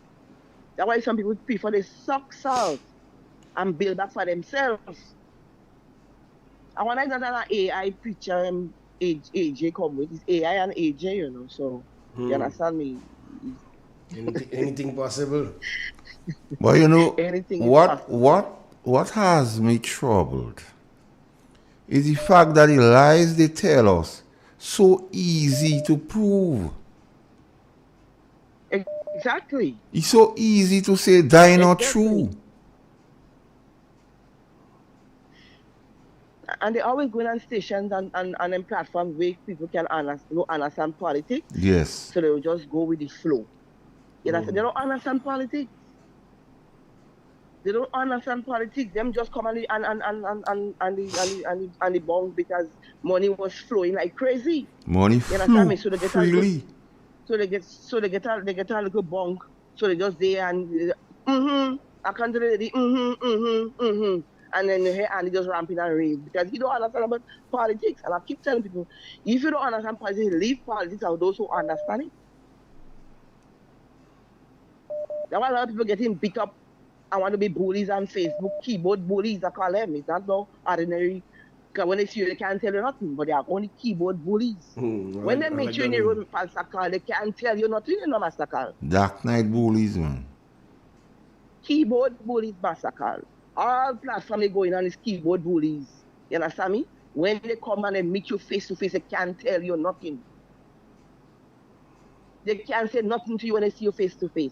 One meet me in the road and tell me how you see how the message on I am posting on I am master calendar program and Mr. Payment program. I better stop it. I say, excuse me, you better not go there. Let's don't go there. Yeah, don't go there. I can't do them people stop. But why the strangest thing about it? They just talk about me, but when they see me, they don't say nothing. Now I tell you. Yeah, when they see me, they don't Keyboard say nothing. bullies. As I go, They only they could chat talking with their about fingers. you. Yeah. They can only speak with their fingers. And when they see you, they can't say nothing to you. And I've proved them already many times. I don't fear them. I am not scared of them because I'm here long. And we don't only do not go Grenada just know about politics and Grenada just see. We eyes are open. Those who they want to see, they're not living on islands. They are not living on island, MasterCard. They are not living. They have to study who coming and win, who running for them in America and other places. Look who running for them. They who let to study Mr. Trump coming back. They who let to study Mr. Trump coming back. We dealing with us here too. So we see what happening to us here. We speaking about what happening to us here. We are not speaking about nobody else's problem. You can only speak about what happening in Grenada. We don't know what happening in America. Only they show us what they want to show us. But we living it here. We are living here. We seen it here. You understand me? It's high time this government do something and help out the people in Carriacou. You look at the to go there soon to see if any progress took place. I got to call my friend and them and see if anything took place, any progress took place. Have a blessed day, brother. All right. Our next call. Yes, thank you. Good morning. Igwe. MasterCard, good morning. You're welcome. How you doing? I just listening to a lady and I just something that's coming to my mind. That is no surprising nobody, and so we expect all this thing and them to go on. With these poor people terrorists, according to Mr. Pierre. Poor people terrorists. So you expect that from this cocky stockasy and them. And I see this I see this little thing what they believe when I used to do construction about and a long time ago, you know, we just build like a 10 by 10 like a shell to put cement and things. That was the water city they were giving them people in Carriacou. How big that is? Oh, I'm watching that. That look like a 14 by 14. A shed. So what's about somebody who have 5 children, so when they have to live inside that, no, they're breathing in that. Somebody like a single mother who have 5 children. Sometimes you go have a family of 6, family of 4 who live in it, who have to live inside it, and something, you know, the before burial they had a bigger property than that. I mean, yes, you sometimes even say it's better than nothing, but look at what they put on. But look at what they put on Facebook and YouTube. The kind of style house they say they're giving them bigger and better, and then now you see in the real reality it's just like a commercial, a little joke I heard of this man. He go in heaven, he see streets of gold, he see big mansion, all kind of big things, and then you find that too quiet for him. So he go down hell, he see 5-star hotel, how much buildings and all that kind of a thing, and girls, he did nightclub, girls whining, all kind of thing for him, all that kind of thing, casino, gambling, real things. They say he go back up in heaven. He went back up in heaven and he tell God, but I will not go in hell, man. Hell man have more life. Any man go back down in hell and he tell Satan. And you see, here these man, no 5-star hotel, no casino, gambling, kind of thing what he's seen before. And he say, Satan, man, where are the nice things you show me? Satan say, boy, you're too stupid, boy. That was just commercial. That's the real thing you're showing you here. That is the real hell. You understand? That is the real hell. So what they're showing us on YouTube and Facebook, the nice house you see that's what all show you, that the real reality of the houses they're giving it to people in Carriacou for $118 million, 500,000 pounds, 100,000 US from the Canada, and plus others what they don't tell us with other contributions who people give them. You will tell me you bring back that liquor to people for this name in Carrico. Shame. Like shame, man. Anyway, I don't know what kind of enjoyment nice they come about this. So I don't business. Today is not your birthday. It's not your birthday today. Not your birthday today. Today, yes. So before you go, listen this. I can't tell Ninja Man hear this. Yeah. Happy birthday to you. Happy birthday to you. Happy birthday, dear Clyde. Happy birthday to you. Enjoy the day, man. Thanks, guys. Life balance, you know. Yeah, so it is criminal. It is criminal, Igwe. So let me get that clip again because we have to move. What the phone racing? Let me take it. What is the people's program? Morning. Howdy. How? Who goes there? Anthony too. Been trying to call. Hey guys, all right, there's the get him right balance. Yeah. I don't know what phone is. No. What you doing, Benjamin? A day, yo. You can sing in it. No, that's right. You can sing for your supper, man. By IT only Paula can sing. But if you had to sing, if you had to sing for food, you will get food in it. But you get food last. Yeah, you get the food last. Like Ron. Master Carl, serious matters, you know. Yeah. No, I seen some ministers posting up things, some houses. I see Brother Ron. I see Brother Cornwall, right? And I see Brother AI. Yeah. Brother AI. Yeah. Because that only posting artificial intelligence thing. No original ideas? Yeah. Well, apparently them houses, that's his idea. But here's what. he cannot be, Brother AI cannot be in communication with the Minister of Finance and he brother that the MP for St. George North, because if these are the houses they say they're building back, what Brother AI have on his page is not what I see Brother Cornwall have on his page. Yeah. Clearly they may not on the same page. You understand? Because when brother AI they come and put up the street light and up here, Brother Cornwall didn't know too, you know. You understand? All right. So it clearly there's a disconnect with that there. That's the first thing I saw. Secondly, Brother AI put up some houses where he's saying hurricane houses. In the description, he's saying 3 bedrooms, so and so, bishim, bam, bam, bam. Then the brother put up another picture saying 2 bedrooms. AI, make up your idea, make up your mind. Make up your mind. You ain't no wire boy, right? I saw Brother AI on a program talking about they didn't have to take no loans and how we run the economy nice, and Brother Cornwall run the economy nice. You don't know. Brother AI say nothing. But Brother AI now contradicting himself in that statement. Because Brother AI, if he doesn't take no loans, and he had about no loans, like the NMP did in 2004 to think Ivan and Emily in 2005, why you think you're criff? And then why you say only 20% of the money they get? So if you doesn't take no loans, where you get the next 80% from?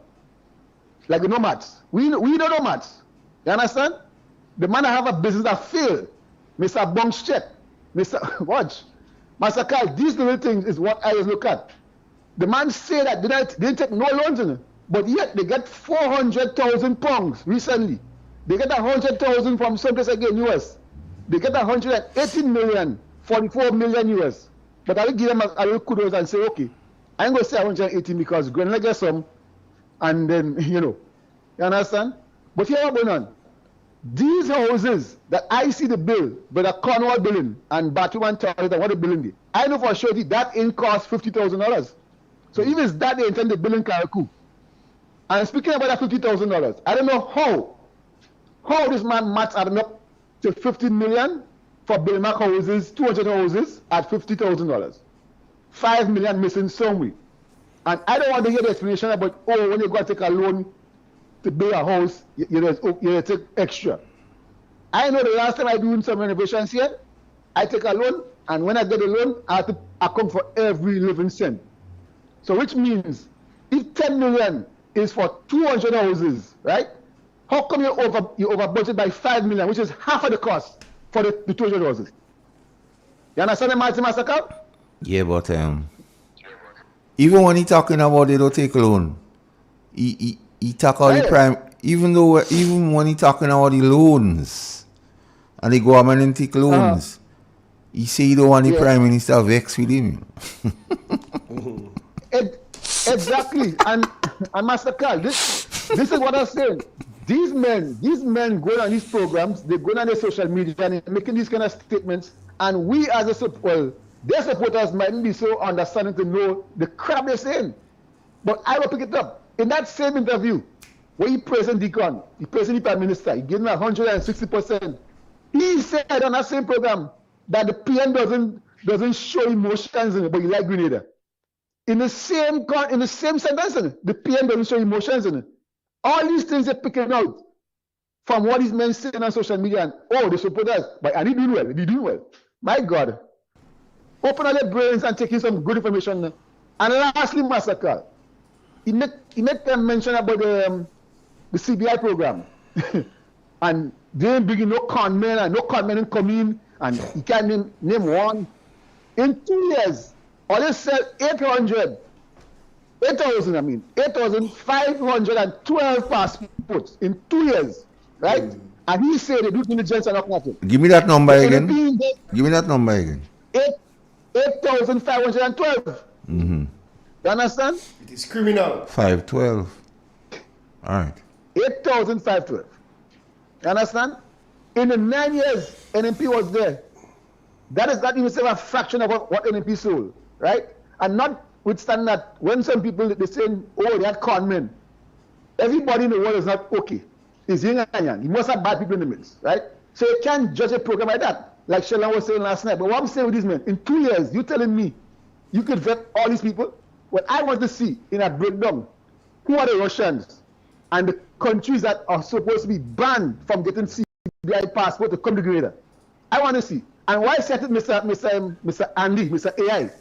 Tell me how come the treasurer of a party is the chairman of a CBI board still? Tell us how come your prime minister now was a CBI agent, he took off his name, he and Cornwall. Yeah? Tell us He got his name, that's what he do, he just got his name. Take off his name. Tell us how come now your AG now, motion name, the one in family, until my numbers was not even talking about, we need to make this thing, take out this CBI crap, take it out and we will deal with it. No. She's the Attorney General right now. It was against CBI. Adamantly so. Right? She's the Attorney General right now to put in the law for that. She knew the word about it. She knew nothing about it. Tell us how the former MEC leader V. Nazenbach is now a CBI agent. Explain that to me, Mr. AI Andy. And for that, have a good morning, gentlemen. Hold on, don't go yet. You like to hit and run too much. Let me talk CBI. You give me some figures there. 8,512. Know what you tell me? Yes. So 8,512 passports was sold. How much CBI project came out of that 8,512 should be investors? I haven't seen one as yet. That's the crux of the matter, because the CBI program is an important component of that program is in investment or investment. Program, it generated 1 billion. They boasted that 1 billion, not 1 million, 1 billion. That's their words. You understand? So I haven't seen one yet that they talk about. But listen the parallel argument now. Because we're putting everything into context, and because we're doing fact check this morning because we're on the crime scene, Silver Sands. Let's go. CBI project, who bring it? NNP. 6 cents. NNP. Kawana Bay. NNP. Collagin. Livera. Collagin. NNP, so I just giving them a few. So all his passports sell for CBI. Where is the investments? NMP could say, NMP, they say NMP do nothing, but NMP put up the hand in the air and say, here's that. Silver Sands, here's that. The Savvy, here's that. But nothing to show in 2 years and you're boasting about CBI. And then you're hearing all kind of whisper now about Kenco. And you're hearing about some Dubai connection about Kenco. But you know who used to go in Dubai every week? Well, Stay woke. Connection. I had a serious conversation. I had a serious conversation with somebody inside because me and the guys in Kenco, we was co-workers together at another factory. And what I hear is rather strange. Today is a day you go hear some more based on the meeting. They have a meeting this morning. I think it's 9 o'clock. So you will hear later on if the media was invited afterwards, because that section of the company is not unionized. Kenco is unionized, but the other part, the factory part. No. So you're going to hear about that in later news. I can't divulge much. Because it's Renegade Rum and Kenco. Right, but you know Master Cow and Baby Cow, Yeah. Mama Cow and Baby Cow. Master Cow, yeah. Right. That what I tell you. That what I mentioned we hear in the Dubai talk. And we know who used to be in Dubai getting rain on galvanized regular. Before I forget, because I think I'll come back. I'll go and do some music for the party now. Something I recognize lately, right?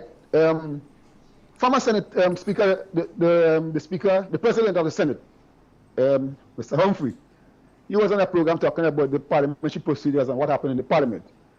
And rather informative. I mean, stuff that I knew already. And probably a little bit I didn't know, right? But you know, in retrospect, Dr. Mitchell was stopping his track in his presentation by the member for Karaku earlier in the game. But do you know, based on what Mr. Humphrey was saying or said in that interview, I know when you go to Parliament, you have your presentation already written out. You can't make it up on the fly. You must have it there, and it goes to the hand, so that the speaker you think. So you telling me, had Dr. Mitchell had this incident didn't go over as it were, when Dr. Mitchell he decided to leave and he go out because he was treated badly and his team worked.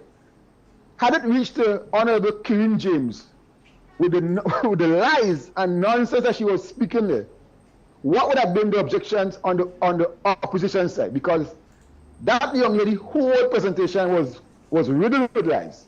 Riddled with lies.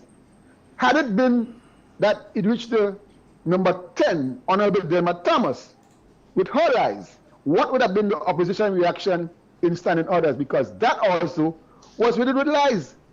So either way, Dr. Mitchell, in my view, was basically set up for that outcome. Had it been with Tevin, had it been with Delma, had it been with Kirin, well, I ain't so much want to put in the Cornwall and the Telesford, but these three people, and with the help of the Speaker of the House, that was carefully orchestrated. I don't care what nobody say. Because there's no way in hell the Speaker in the House could sit down there as a gentleman that was alive in 2004 and listen to what Kirin say, and listen to what Delma say, and don't correct them. No way. Because it was misleading the House and misleading, by far misleading the nation and the world. And if I would agree with that, I don't know. What say you? Well, my whole thing is the presentation as it relates to those persons you just mentioned. Dennis Cornwall and Lennox Andrew know what they're saying was lie. But they sat there and said nothing. That's my point. That's my point. But if you're on the the same Speaker team, of the House, agree. the Speaker of the House ought to know those things was not true. Mm-hmm.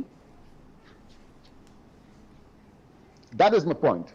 That is my point. And that's what I'm saying. If Dr. Mitchell had not been in that situation with Honorable Tevin, and they had reached the Honorable James and Honorable Delma Thomas, what would have been the outcome? Because those was clearly blatant lies. Honorable Thomas basically said that in 2024, there are people living in tents and still on a tapping after Hurricane Ivan. And I daring you, Thomas, this morning, show me where in Grenada a household that has family or anybody at all living under tapping, or anybody in Grenada that living in a tent. And I mean go beyond Ghana's beach or go down beyond the airport and show my attention. Show me anywhere, any part of the country. Anywhere part of the country. Anthony too. I mean, this is becoming... This information is information that is false.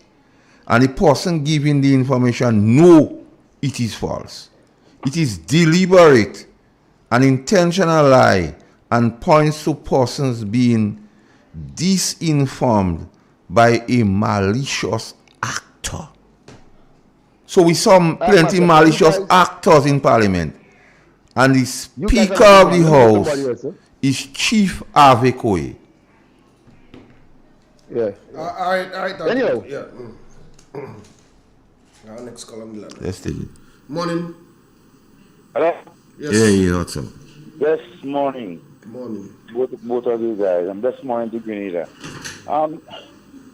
You know, a lot of times I said that we have a prime minister and his government. Basically, that is, they have no empathy. They don't care about the average people. And they lie a lot. Now, in one of your clips earlier on, right, with the prime minister, while he was leader of NDC, we talk about the house is criminal. But there's a statement that he made that I want to draw our attention to. When he said that you can't, I'm not quoting him, but what's the effect that in the meantime, give them something temporary until they can catch themselves. Yes. Right? And he was making that statement when there was no disaster in Grenada. Right? But he was championing the cause for the poor people to get houses. Hey. But look at what he's doing right now in Carriacou. There is a disaster. So isn't it not criminal for you to have the people of Carriacou and Petit Martinique in a disaster zone? There is houses right there to put them, to house them, to make them more comfortable. Isn't it not criminal, Mr. Prime Minister, right, that you have lumber pack up there and people want to build back something temporary to shelter the children and the elderly and to catch water and everything like that? Isn't it not criminal when you have all these facilities there and the people of Carriacou can't have access to it? I mean, let's go to the CREF money right now. It's only one constituency, one out of 15 constituencies in Grenada, in the state of Grenada, that was affected major, Carriacou and Petit Martinique. You get over $100 million for a particular purpose, not for health care, not to build roads in Grenada, not to build bridges or anything like that. That money was specifically, right, to ensure damages that incur in a disaster, right, or in a hazard. Now, look at what is going on. Out of that money, right, you have a government that is only allocating, the one figure here is 15, one figure here is saying 18. So let's add two of them together, right, and you get about what? 33? $33 million. Out of $100+ million, I'm talking only about the CREF, eh? We ain't talking about all the other money that they got, right? The million here and the 400,000 here and everything designated for the people of Carriacou. And right? So, I mean, look at that. $40 million is earmarked for Carriacou. Devon, I don't want to cut you, but we have to take a break for the news. Oh, sure. So No you will call back right after the news is out. I got you. All right, bless you, brother. Yes, sir.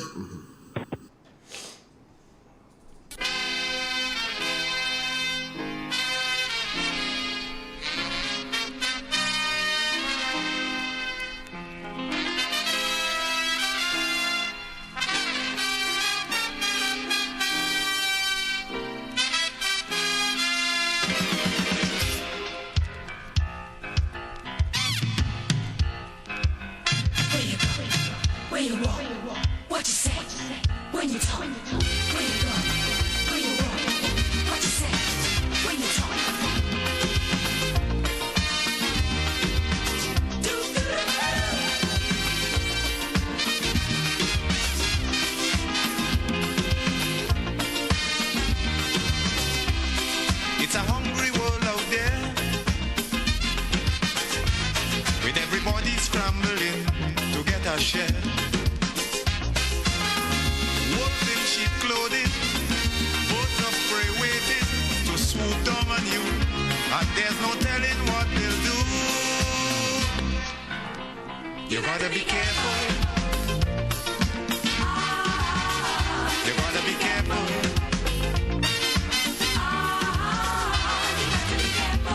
Where you go when you're walking, what you say when you're talking, you gotta be careful. You gotta be careful, careful.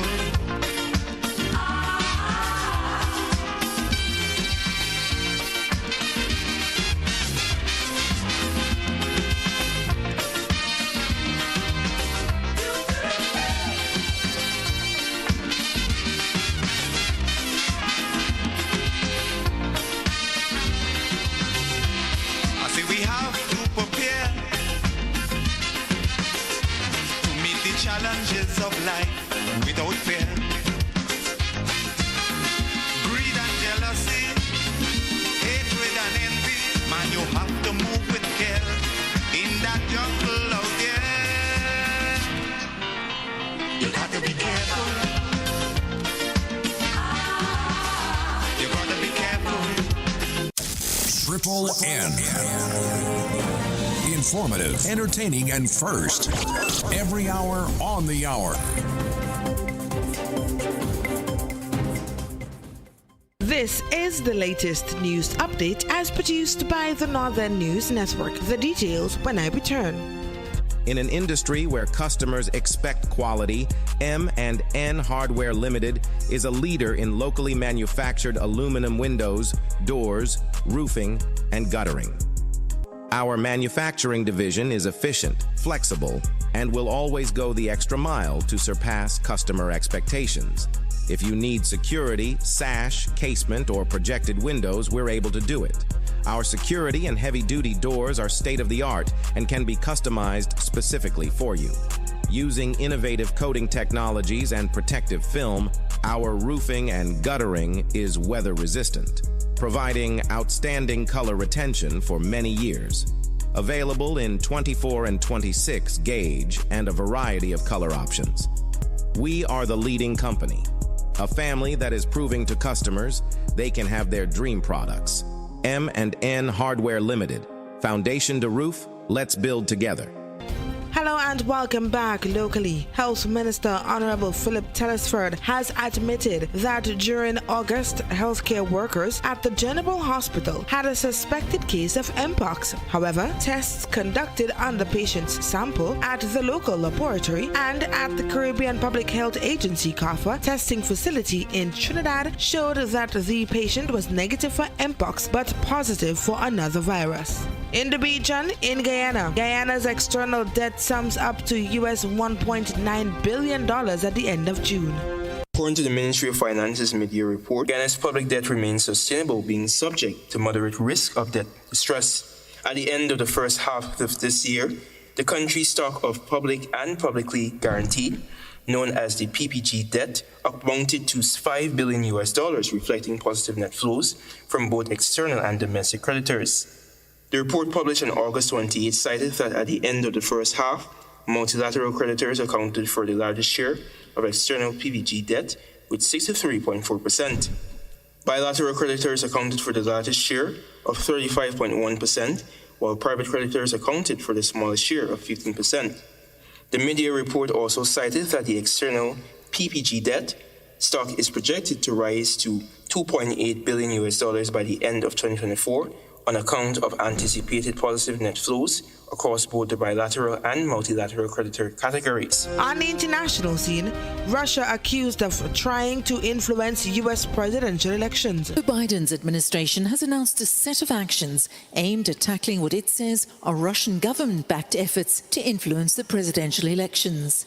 These include criminal charges against 2 Russian nationals, the seizure of 32 internet domains, and sanctions against 10 individuals and entities.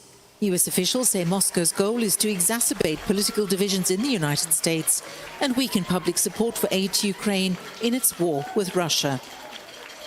The Justice Department's message is clear. We have no tolerance for attempts by authoritarian regimes to exploit our democratic system of government. We will be relentlessly aggressive in countering and disrupting attempts by Russia and Iran, as well as China or any other foreign malign actor to interfere in our elections and undermine our democracy. The Justice Department warns that Moscow appears to be favoring Donald Trump over Kamala Harris for president. And in sports, Argentina eased to a 3-0 win over Chile on Thursday to strengthen their bid to qualify for the 2026 World Cup. This ends the latest news update as produced by Triple N. I am your presenter Maxine Entwine, thanking you for joining us.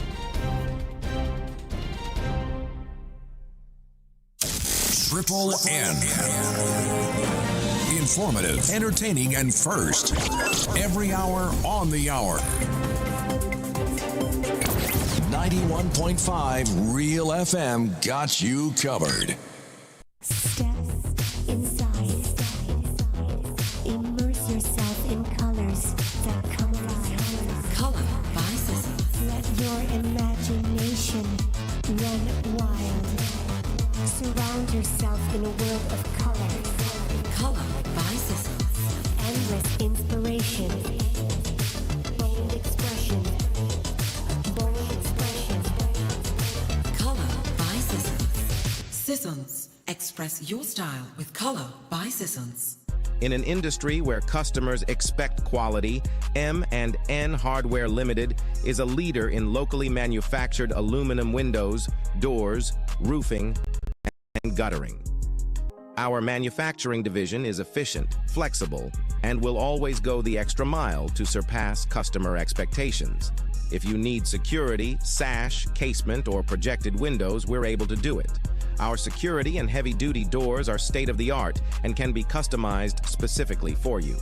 Using innovative coating technologies and protective film, our roofing and guttering is weather-resistant, providing outstanding color retention for many years. Available in 24 and 26 gauge and a variety of color options. We are the leading company, a family that is proving to customers they can have their dream products. M&N Hardware Limited. Foundation to roof, let's build together. Some exciting news for you. JetBlue is thrilled to announce its new non-stop flight every Saturday from Grenada's Maurice Bishop International Airport to the vibrant city of Boston. Now you can embark on your Boston adventure without any layovers. JetBlue is making it easier than ever to explore this incredible destination. Whether you're visiting family or friends, exploring for the first time, or simply experiencing Boston life, JetBlue has you covered with a convenient non-stop flight, complete with comfortable seating, complimentary snacks, and an array of entertainment options. You'll arrive in Boston feeling relaxed and ready to explore. So now's the time. Visit jetblue.com to book your flight and bring Boston closer to Grenada. Let your adventure begin. Still thinking of ways to win bigger in NLA games? Well, think no more. The NLA has boosted your chances of winning bigger by adding Multi-X to Daily Pick 3. Yes, folks, now you can add Multi-X, the winnings multiplier, to Daily Pick 3 and Playway for more chances of winning bigger. For a limited time only, the 7X multiplier continues to be added to Multi-X. Picture adding Multi-X to your Daily Pick 3 $10 inline bet for chances to win $38,500 instead of $5,500, and your Playway $10 bet for chances to win $1,680 instead of $240. Increase your winnings by Multi-X times more. Play smart, add Multi-X, and win bigger. Must be 18 years and older to play. NLA, making your dreams come true. Like family. family. It's always exciting when lottery players get together. Now the lottery games are joining in the fun. Check out the multiplier family of Instacash games. 5 times the cash at $2, 10 times the cash at $3, and 20 times the cash at $5. On your tickets, match any of our numbers with any of the winning numbers and win the prize below that number. There's more. Multiply your winnings up to 5 times, 10 times, or 20 times more. Winning is easy. Play Monday to Sunday. There are no draws to wait on. Win instantly. It's the multiplier family of Instacash games with over $675,000 to be won instantly. Don't just buy one, buy all, because family is everything. Must be 18 years and older to play. NLA, making family dreams come true.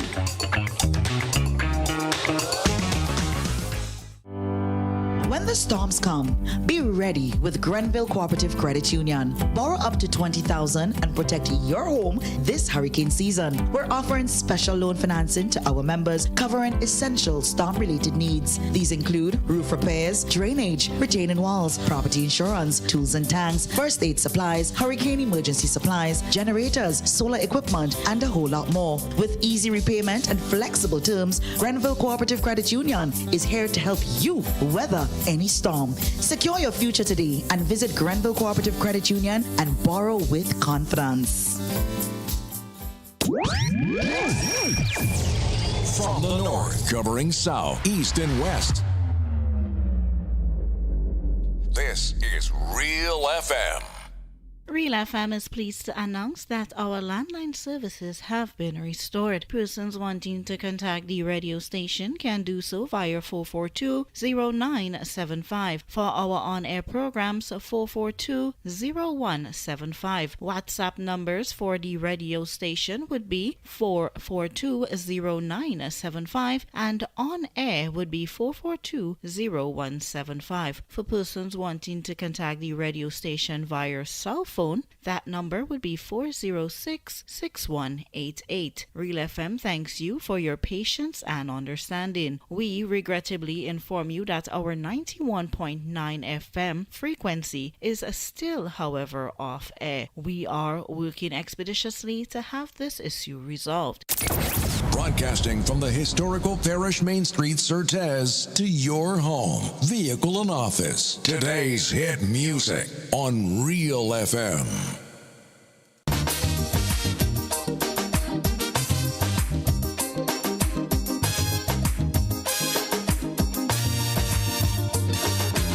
You tell me candid, be too wicked, far too crooked. That is the frequent commentator here. One-sided, underhanded, can't be trusted. This is the opinion, ear to ear. For their own abuses, they keep making excuses. Housing crack up over.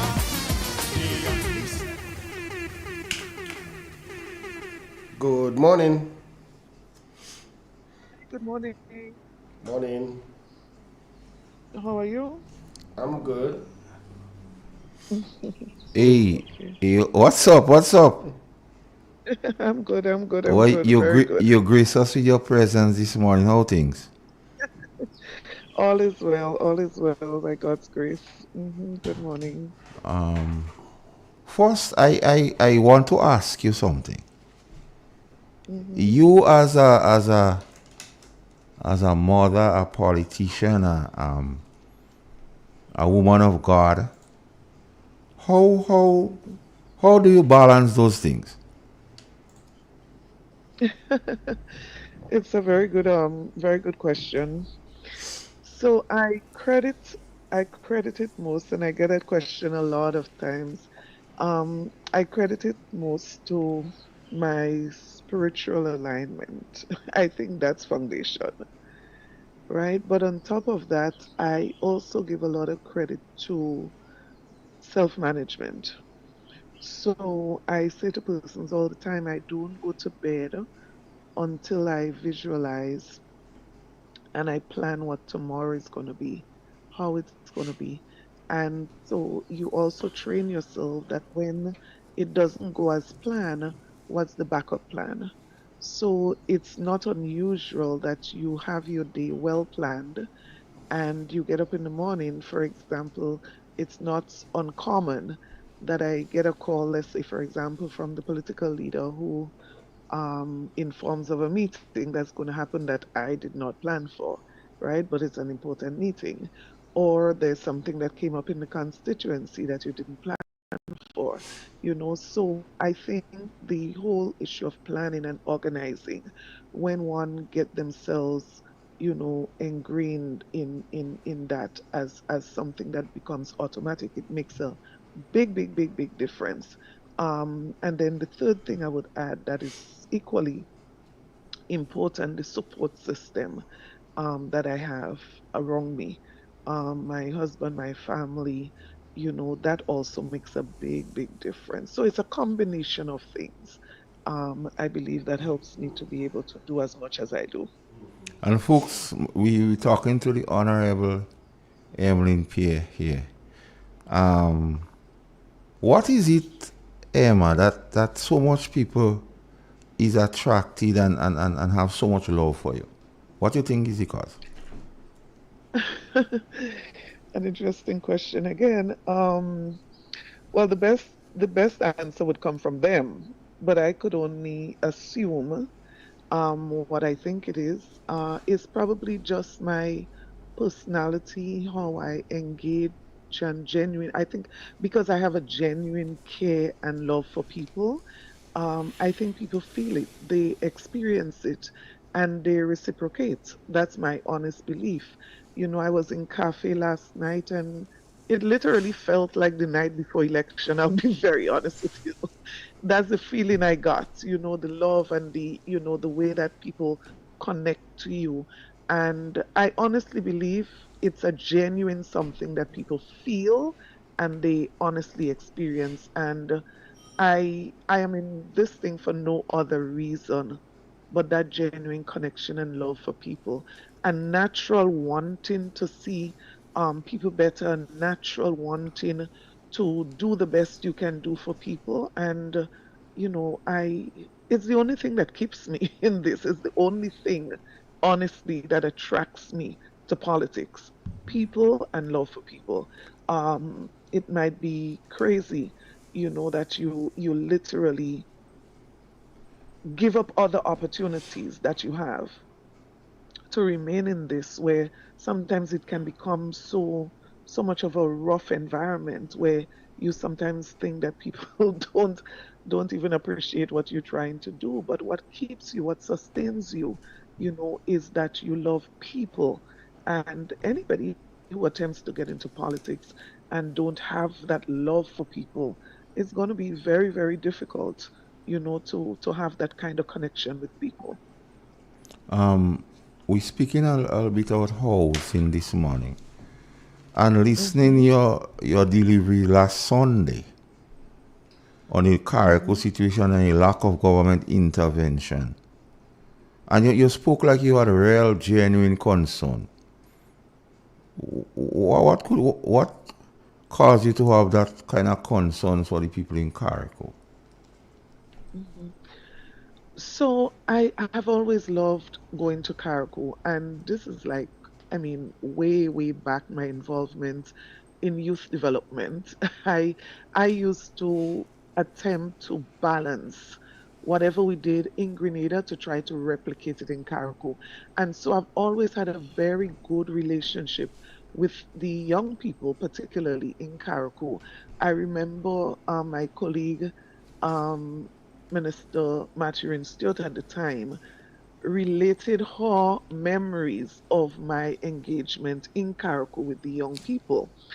And so, because of that, I've always had, I mean, the relationship I have right now with persons in Carriacou, they may not be as young as they were then, but that relationship went all the way back to their involvement in the youth parliament in Carriacou, the youth activities, and I admire them so much. I love them so much because these are young people who did not allow the waters to separate them, and they never ever accepted less because they were Carriacou. They always demanded, and Carriacou have this, people have this thing about them, whether it's Elvin Nimrod, Kendra Maturin Stewart, the young people, they always demand that whatever happens here, it can happen in Carriacou as well. So going back that history, there's an attachment that I feel to Carriacou, quite honestly.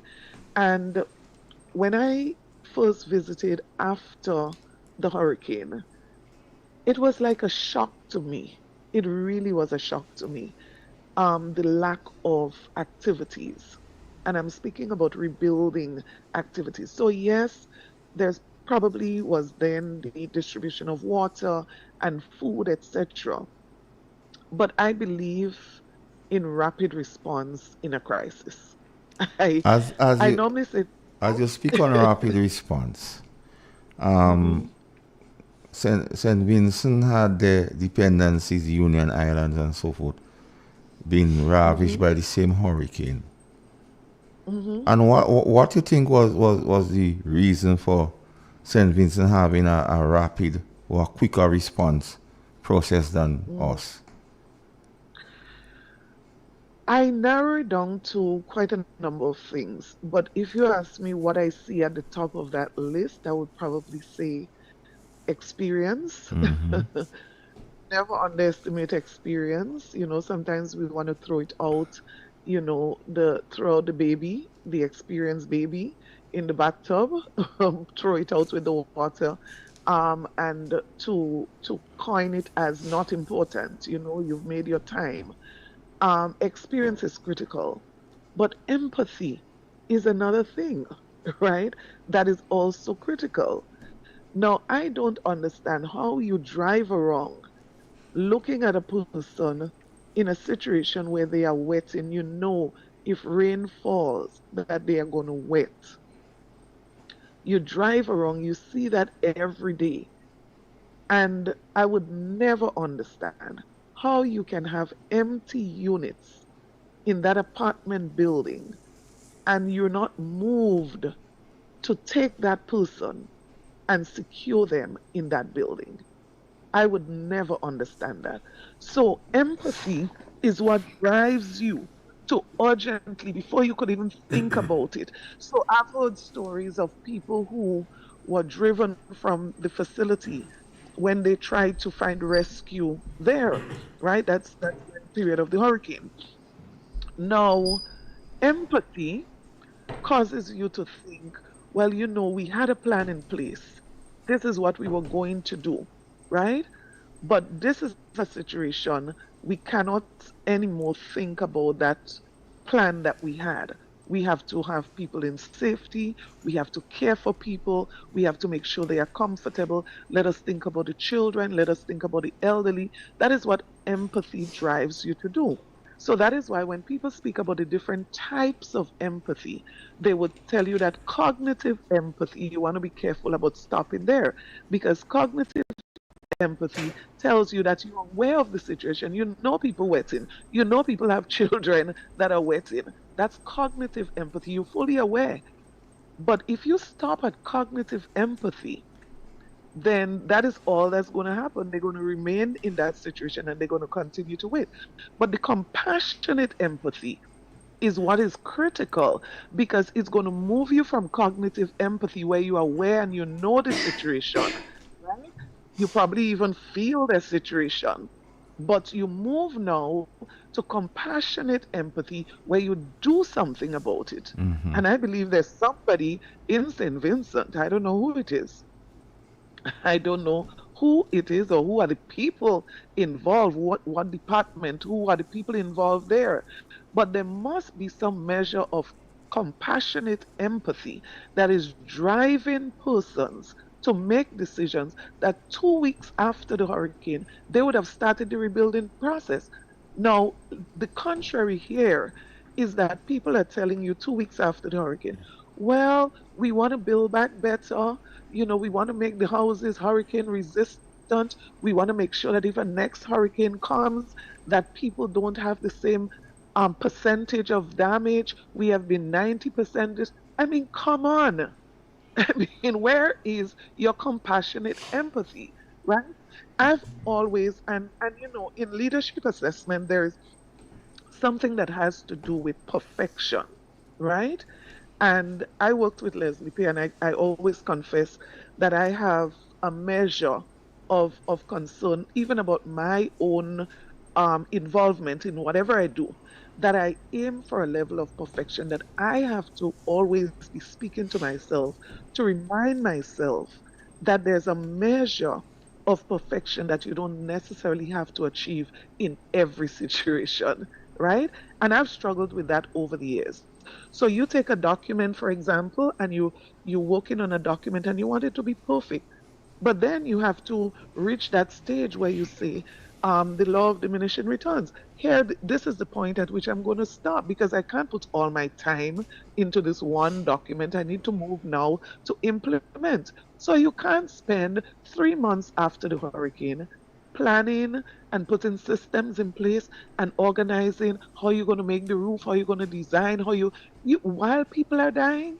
You can't. So you have to at some point say, hey, this time around, we won't get all the real building process perfect, right? We didn't prepare for that level of perfection. But what we are going to do, we are going to attempt, so let us say the level 4 houses, let us make them all hurricane resistant. But level 1, level 2, let us just move. Let us just get roof over people's house, people's head, and get them in a safe, dry, comfortable situation. That is what leadership is. Yeah, MP, education. Mm-hmm. You've been, you know, a part of champion education. What is the current situation with the education in Carrick, with the education in your view? I referred to it as a crisis on a crisis. That's how I referred to it. That's my personal assessment of the situation there. I was really encouraged, and you know, there are some things that I feel so passionate about. I would never ever make it a political conversation. Never, right? Education is one of it, youth is one of it. There are a couple of things that I feel really, and anytime I speak on it, it has nothing to do with politics, absolutely nothing to do with politics, right? And that is why when I heard the Minister for Education said that they are aiming to reopen school in Carriacou the same time as Grenada, and that they're doing everything in their powers to make sure that happen, I was really happy. You notice I said not one word about education, Carriacou rebuilding until last Sunday was the very first time I spoke. I was really disappointed. So the minister spoke, he gave that commitment. I was really, really, really encouraged, quite honestly. I'll be honest with you here. Now, if you plan to do everything in your power to prepare schools in Carriacou to open last Monday, then there's absolutely no way that people would be coming to remove debris from the school a few days before school opened when this hurricane happened. Was it the 4th of July?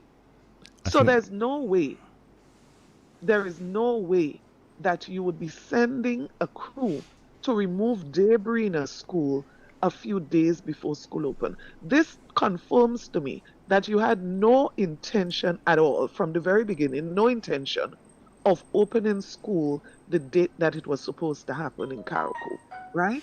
So that is one thing. The preparation. If you spoke to persons in Carriacou involved in education, stakeholders, if you spoke to them 1 week before school opened,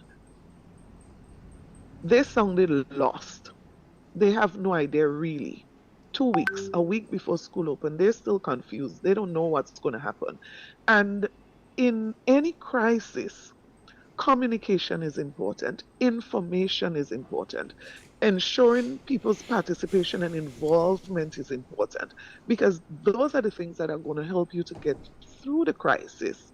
You want to be motivating people to get involved. So the question is, who has been leading the process on the ground? Who have they been involving in the process on the ground? there's so much talent, there's so much skill, there's so much expertise in Karakou, institutional knowledge in Karakou, that I'm sure if there was some kind of leadership from the top, mobilizing these people, driving them towards a particular goal, which is what leadership is all about, then we would have seen a different output, a different result, right, on Monday. And so I am very, very disappointed. There is the absence, there is no plan that anybody is aware of. If there is a plan, maybe just one or two persons in the Ministry of Education are aware of it. The people who should be aware of it are not aware of any plan. And you cannot be in a situation, and that is why I say there is no plan, because there's no way after 2 months, going on 3 months, that the people who matters, the critical stakeholders, do not know the plan. So I have to conclude there is no plan. Um, And this as you on that, I say, let me, for discussion's sake, what you would have done different, you being the Minister of Education at a time like that? Mhm. So I always say in leadership, you have to be ready for crisis. You have to be prepared.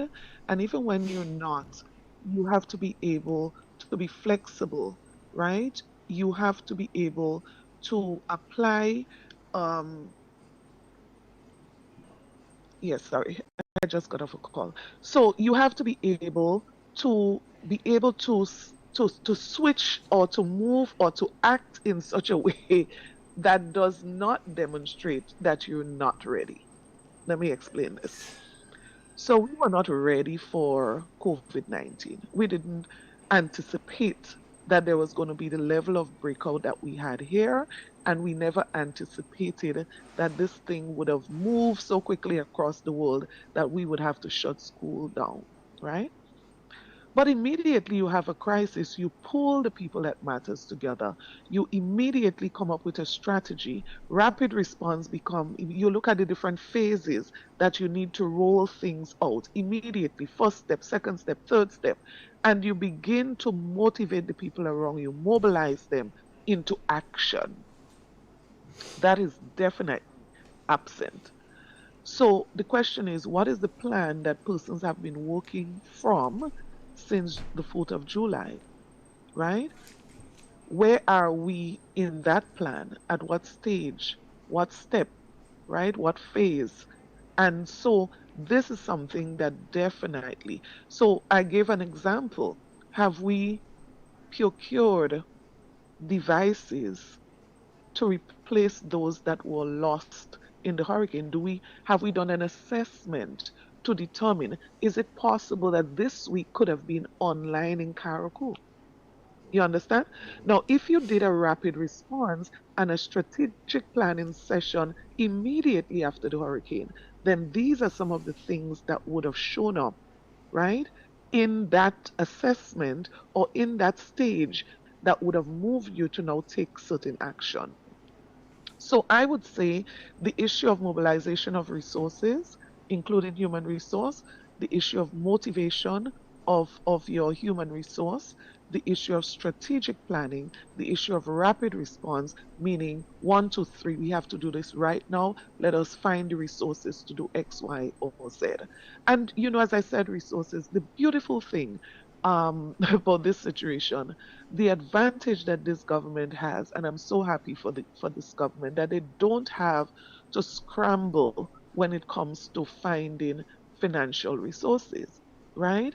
They don't have to experience what we experienced during Ivan. They don't have to experience what we experienced during COVID because resources are available. And so the question is, why are we not utilizing all the financial resources that are available that could be used to fast track the process as it relates to rebuilding? Mindful of the situation we are in, what are some suggestions you might have to solve the current crisis? Mhm. Right. So you're absolutely right. We've lost 2 months going, right? And so the critical thing right now is to determine where do we go from here. And I think that is what the Ministry of Education should be concerning itself with at this time. So you can take back the time, you can get back the time.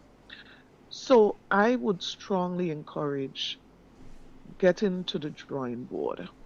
I don't know. I'm not sure if I could say going back to the drawing board because I don't know if they were on the drawing board. I would trust that they were. So maybe we can say going back to the drawing board. Going back to the drawing board to trace back where we should have gone. And in doing that, you would find out a critical misstep is that of stakeholder engagement. So I would immediately, by Monday gone, Tuesday, today is what, Friday? By now, and if it has not been done, I would say that's an emergency. Call it over the weekend. Call it by Monday, latest, a stakeholder engagement session. Right? And who should be these people? Parents, teachers, students, denominational organizations, so Catholic, Anglican, based on the schools there, right? All other stakeholders. And there need to be, and you can categorize them. So for parents, students, teachers, principals, some hope has to be given, right? So let's not even think about the plan yet. You need to give some hope. Hey guys, we have this under control. All is not lost. We may not have gotten it right in week 1, but guess what? We have drafted a plan that we want to present to you to get your feedback, and we would be moving expeditiously. So I'm just coming up with a possible way that it can be framed, right? Now, when you do that, you are getting people to that place where you're getting them on board because they are not on board right now. And I believe that because of the current situation, there's need for mass engagement. So I would ensure, and we did it before, that the ministry purchase a special package from Zoom, for example, or whatever platform where you can get mass numbers. So 1,000 persons can be accommodated at the same time. And so you invite all parents to an online meeting, for example, on Sunday. It's not too late to do that. So you call special meeting. The NNP called a special meeting. Within 2 days, you're able to, get people to one location. Think about what's possible on Zoom, right?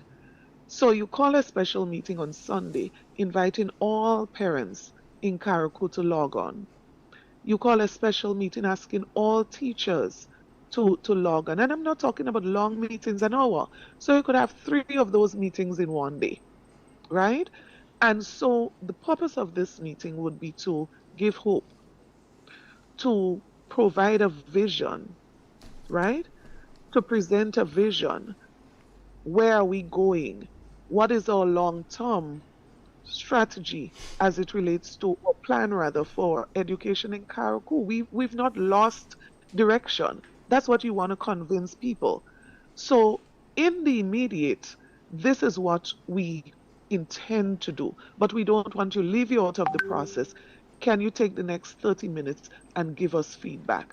Now, within that, you provide the role that you want everybody to play. So this would be the role of principals, teachers, the denominational organizations. And when you would have gotten everybody on board now, your SMART plan, as in your timelines and everything, well detailed, now you have somebody physically on the ground in Karakou to provide that support. So I would strongly suggest that there be a liaison person on the ground in Karakou from the Ministry of Education, some high official, right, that is there on the ground with the stakeholders there, right? And when people feel that you care, when people feel that you are genuine about what you're saying, it's not just nice words, but it's the actions that would back up the nice words. And I believe those initial steps would make a big difference. Now, along with your plan, obviously, must be some kind of financial plan, right? Because you can have the plan and you don't know where the money is coming from or how the money is going to be. That's going to kill the plan. So the ministry must now look at its budget for the rest of the year. I am definitely sure there's a lot of monies that would not be spent between now and December. And now you need to get permission from the Ministry of Finance to repurpose these monies to place them into immediate actions. So whether it be getting resources, all of the supplies they would have lost, etc. Quick action. Trinidad is right there. The boat comes up every week. I mean, we don't want to waste time ordering things from the usual source where it's going to take months. You rapid response. How can we get this thing to a stage of normalcy in the shortest possible time? So there's some immediates that must be done. There are some things that must be done in the immediate, and not thinking of all these details rapid. Get it done now. This is what is going to put us at a level where we will be closer to normalcy. And then you can do all the strategic long-term thing within the next year. Where we want to be within the next 6 months, whatever.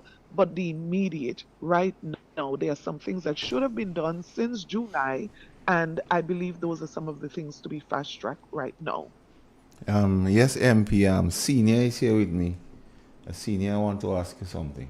Yes, good morning, okay. And I'll not spend much. I will not dare venture into education, but I somehow or the other, I don't like the response of the NNP in some areas. And now that you enter the intangibles, I particularly concerned about like your response on the language, the utterances, the expressions of the National Democratic Congress. They very demeaning, very insulting.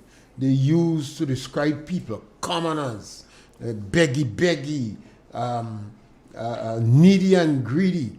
And even on social media, you see this kind of pounding, demeaning and insulting language. How do you deal with that as a politician?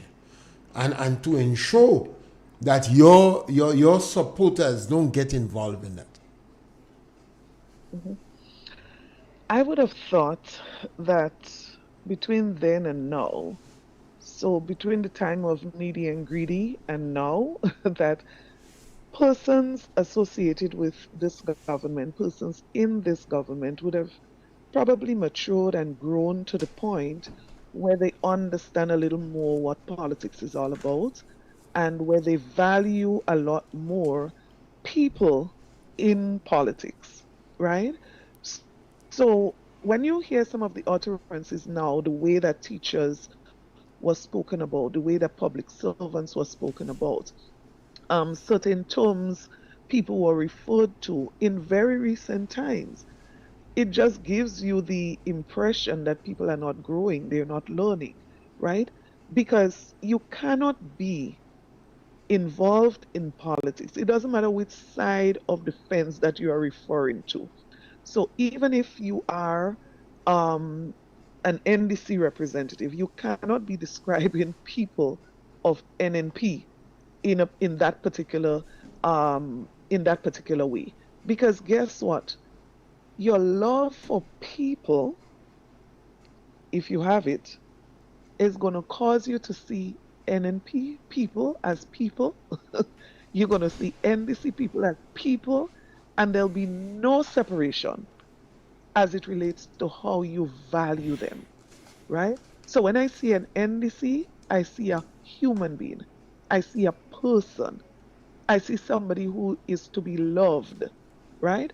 And that is how politicians are supposed to see people. There are people who are my strong supporters today, very strong supporters today. When I started in 2004, they were the most hostile persons towards my campaign. Today, they are some of my strongest supporters. And I'm making that point to say a politician ought to see things different to other persons. if other persons don't understand what is their own moral, spiritual, the human responsibility to love everybody, to value everybody, because we are first called to do that as human beings, as brothers and sisters. But I'm saying when you put yourself in the category of politician, you ought to understand it even more than anybody else that you are putting yourself in a position to represent people. And so you cannot reduce yourself to the level where you start categorizing people and labeling people in such a way that is beneath their very value. You can't do that as a politician. So when one member of the current government referred to, I mean, I didn't believe it actually. I actually went back to listen to it. Referred to a member of parliament, and let's forget who they referred to, whether that person has a title or not, but referred to another human being as a black monkey. I mean, I literally held my head. I heard it and I did not believe it. And I went back to actually confirm that this was actually said.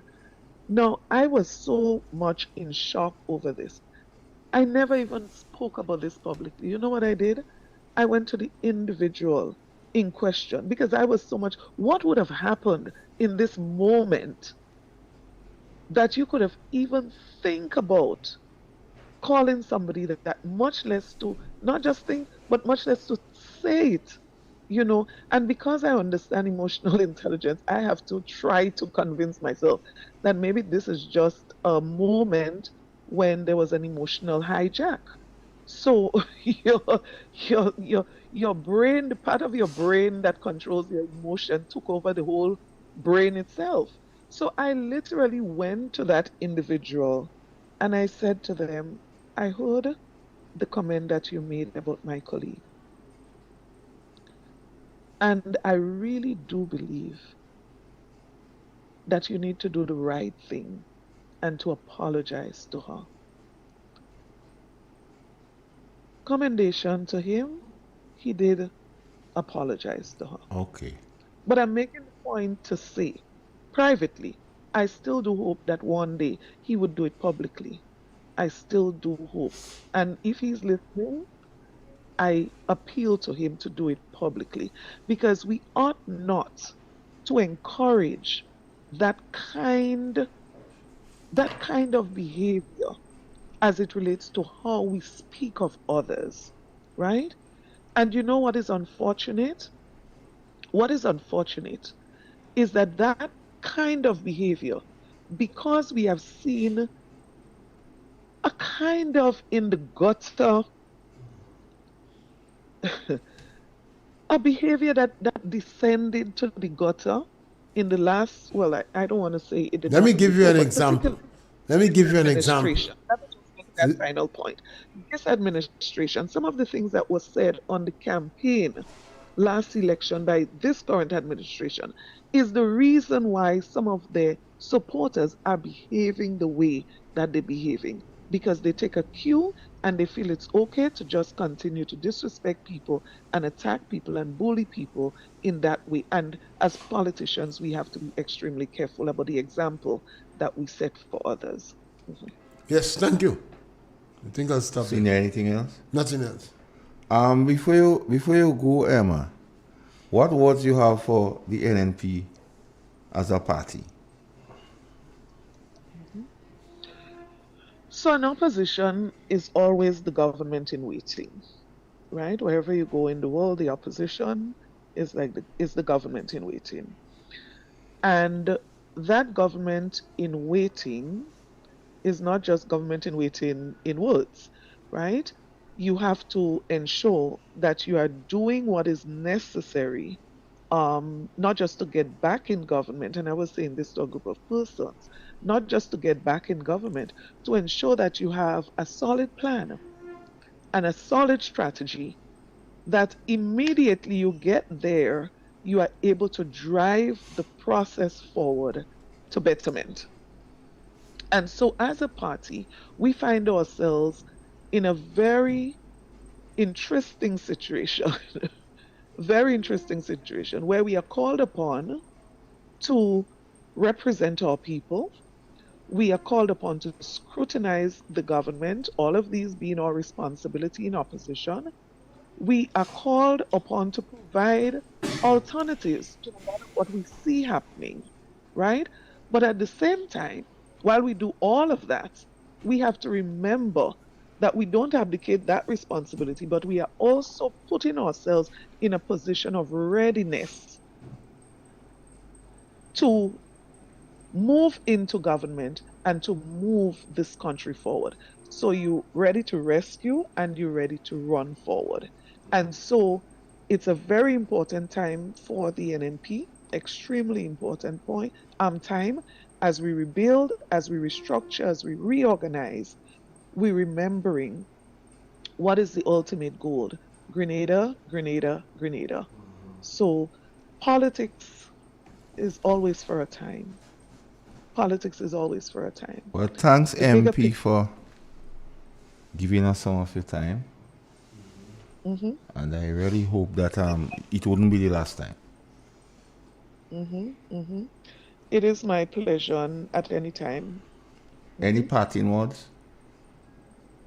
I just want to say, first of all, the people of St. Andrew Southeast who are listening, I really want to thank you for your continued love and support. It was really overwhelming last night, the response and the feedback and, the engagement we had in Cafe.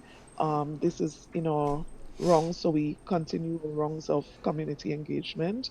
We're at Telescope tomorrow, and that's going to be in Gary's at Gary's Bar in Telescope. And we are going to continue to engage as we have been engaging. And I encourage you, especially persons in that area, this is an opportunity. You can engage with your MP. I do one-on-one sessions with persons. In addition to that, we normally have a health practitioner that's normally on site. So we administer blood pressure testing, blood sugar testing, and so on and so forth right there. We do have a little entertainment, games, and so happening at the same time. Just an opportunity to engage and to socialize. And we have been doing that since last election, village to village, from time to time. And I look forward to the engagement in Telescope tomorrow. To our broader listeners, whoever you are, whichever side you support, I just want to encourage you to always think about the bigger picture, and that bigger picture is always Grenada. At the end of the day, Grenada is what really matters, and let us continue to work towards rescuing Grenada and the development ultimately of this beautiful country of ours. Well, thank you, MP, and have a blessed day. You too, and Yes. all of take you. care. Yeah. Brother Pierre, have a good day. Yes, thank you. All right. Senior. I asked this question because she deal with the intangibles, emotional intelligence and empathy. Normally, this discussion don't take place. We speak about a bridge, we speak about a road, we speak about somebody lose their job. We don't speak about these intangibles. It's not something you could touch or you could feel or you could see. Let me give you an example. You might be in a better position and you're living in a community and you're working hard and you have your own money and you come in the evening time with your friends. Your friends may not be from the community, but you have your barbecue and your chicken that people might like to line up for. And you're eating and you're having a good time. But the neighbors are not involved. But they're smelling the chicken you're eating. And you're doing it day after day or every week or every time you have an opportunity. And the neighbors are angry with you. They don't hate you. I just call it envious admiration. Almost a product. You work hard, your chicken, you community, you eating it. But you don't invite in them. It's like you have a tank of water in a neighborhood in a rural Grenada and water stop. And three of you living in the house. But the neighbors have to struggle for water and you won't give them some water. Yeah. No, it's your water. You could do what you want with it. You work hard for it, is yours. But the neighbors need and you won't give them. And the neighbors are angry. And they don't angry because they hate you. No. They're angry because they know you have water in excess and you refuse to give them.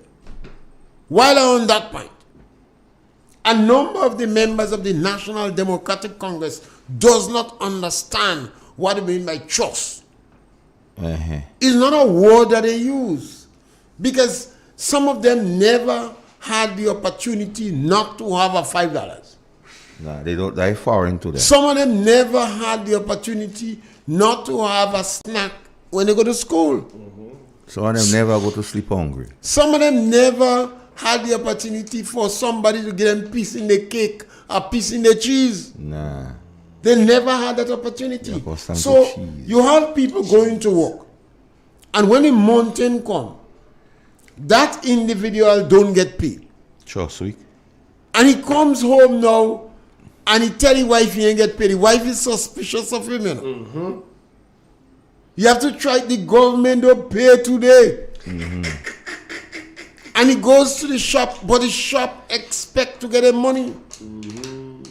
But when he pay Monday, he say, I tell her, Monday he feel good, he racing up to give his wife money, pay the shop, so then he drink a two rum again. And his credit worthiness is continue. They don't call it this big word, credit worthiness, alone this thing late.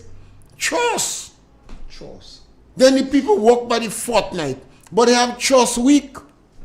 So the people who go and sell bread go to the workplace and trust them bread, and trust them cake, and trust them roti. And when paid, they pay the people. Yeah. Some of them hide. They don't pay. And their reputation is stained.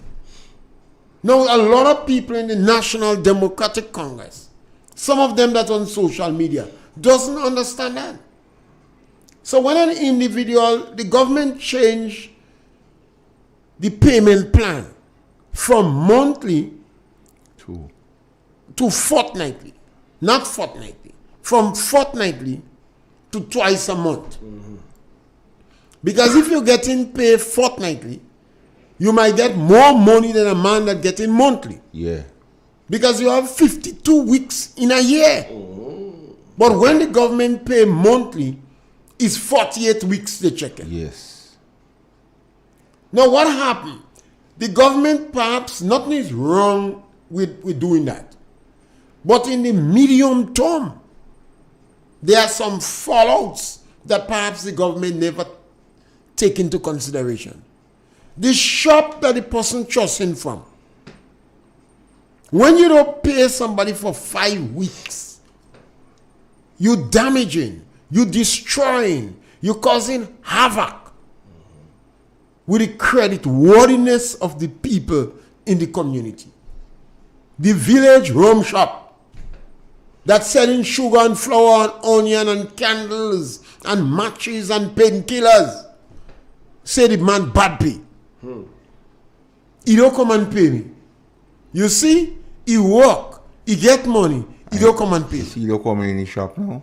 And he not coming in the shop. Passing the shop street. Sometimes the man hiding because the government refused to pay him and his credit worthiness. And I'm using credit worthiness for those who go to university because they don't understand trust week, but they understand credit worthiness. It's damage through no fault of his. Sometimes he can't even go by keeper. Nah. Say you bad minded, you don't give me pay. He can't go by your wife. You have to hide. Shop closing on him all kind of The thing. shop closed. This man have to go now and to convince. He have to go to convince the shopkeeper that the government doesn't pay for 5 weeks. So you must still continue to give me a little thing. Yeah. Sometimes a box of matches, people go to rural shops and credit a box of matches. Now those individuals who never miss a $5, they don't know how. An individual tell me he don't understand how people could say they don't have money. Because he never missed money in his pocket. Yeah.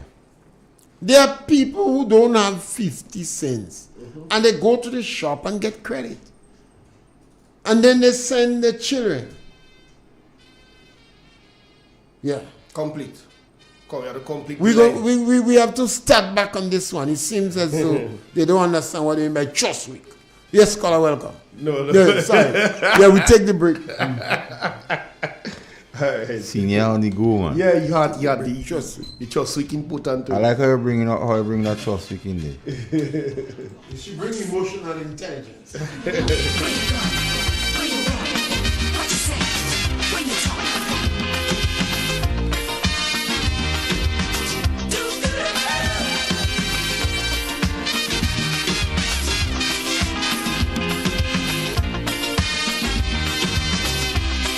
It's a hungry world out there, with everybody scrambling to get a share. Wolves in sheep clothing, birds of prey waiting to swoop down on you, and there's no telling what they'll do. You gotta be careful. You gotta be careful.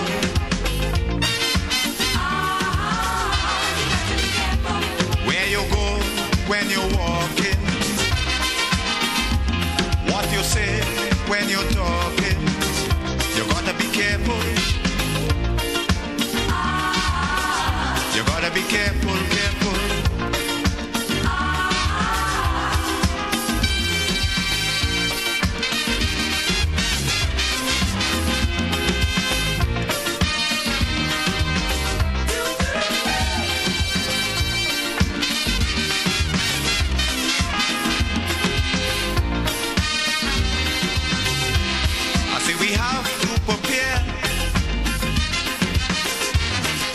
Challenges of life without fear.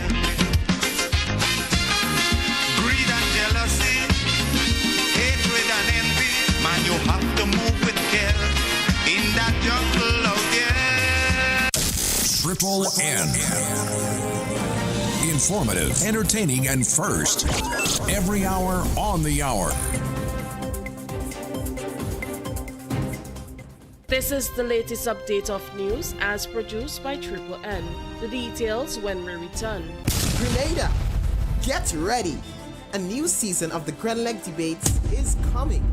Informative, impromptu, bright young minds sparking powerful ideas.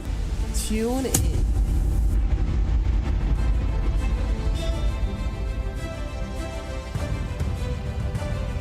Hello and welcome back. I am your presenter, Kira Gonpot. Locally, access is being provided to two playing fields with the understanding by the government of Grenada and the Ministry of Carriacou and Petite Martinique Affairs and local government of the importance of recreational facilities in helping one cope with the trauma following any natural disaster. In the region, in St. Kitts and Nevis, Mark Brantley, leader of the Nevis Island Administration, said the Caribbean region needs to lean heavily on the United States to curb the trafficking of illegal firearms into the region. The premier indicated that the easy access to firearms in the United States has had consequences for the Caribbean region, impacting youth, and along with other influences, it has led to increasing use of guns to resolve conflicts. He explained why it is important that Caribbean leaders intensify efforts with the United States to effectively address issues at the U.S. end of the illicit trade in firearms. Unless he had a gun.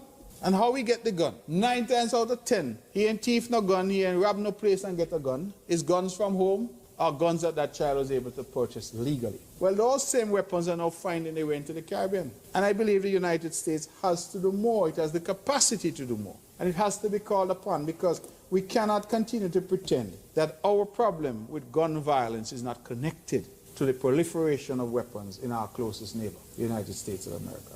They are part of our problem. You restrict the guns, and you start to restrict the level of violence that you see in the community. I'm not saying you're going to eliminate it, because as somebody reminded me, in the Garden of Eden, Cain killed Abel. I don't believe he used a gun. So badness has always been with us. The heart of man is evil. Meanwhile, the National Consultation on Crime and Violence will continue on St. Kitts this Friday. Glenn Bart reporting for SK Newsline. Internationally, China has become sub-Saharan Africa's largest bilateral trading partners, but exports much more to the continent than it imports. In part to reduce its trade deficit, African leaders are seeking China's help to expand their agricultural exports and industrialize their economies. The chair of the African Union Commission said on Thursday debt relief was an urgent imperative for many African states and called for more diversity in the destination of investment. For many African states, debt relief is an urgent imperative to give debtor countries' economies a vital economic breathing space. It is also desirable that, in the context of our industrialization efforts, the portfolio of private investment in Africa should be sufficiently diversified to extend beyond the traditional fields of mining and energy resources. Dozens of African leaders have descended on Beijing for a summit that signals China's influence in a continent that it hopes will be a key ally in pushing back against a US-led global order. And in sports, Grenadian javelin thrower and two-time world champion Anderson Peters believes he's regaining his best form just in time for the Diamond League finals in Brussels. Peters, who claimed bronze at the Paris Olympics in August, secured victory at Thursday's Diamond League meeting in Zurich with a throw of 85.72 meters. This ends the latest update of news. Thank you for joining us.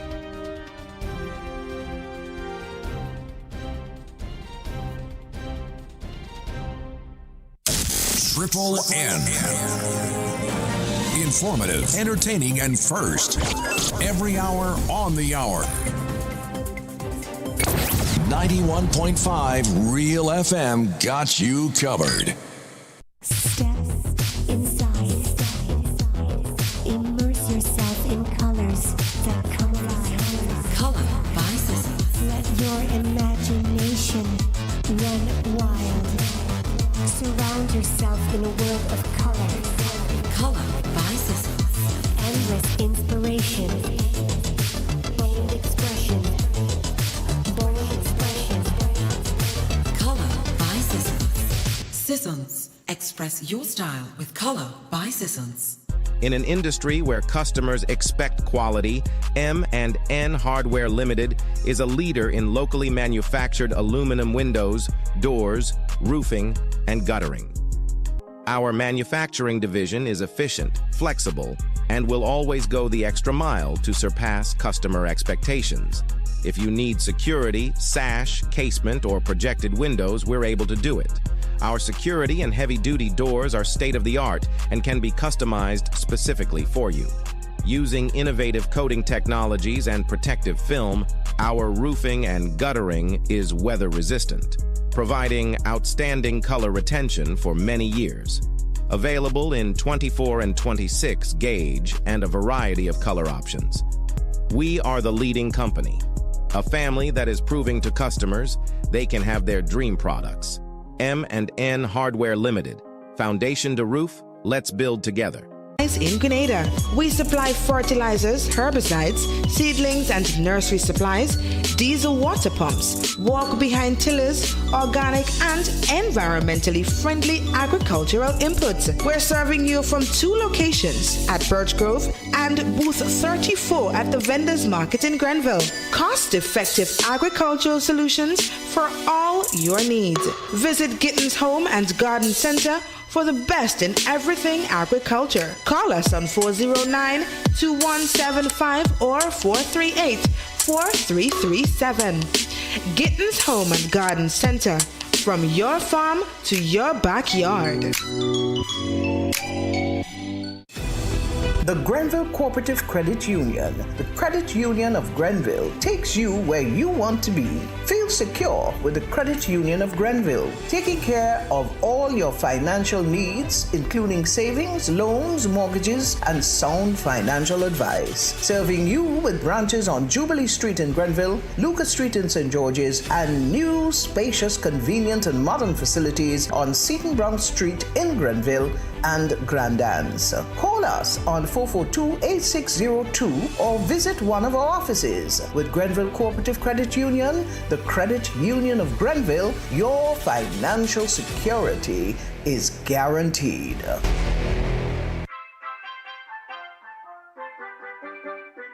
Hey, St. Patrick's, are you ready to tackle plastic pollution?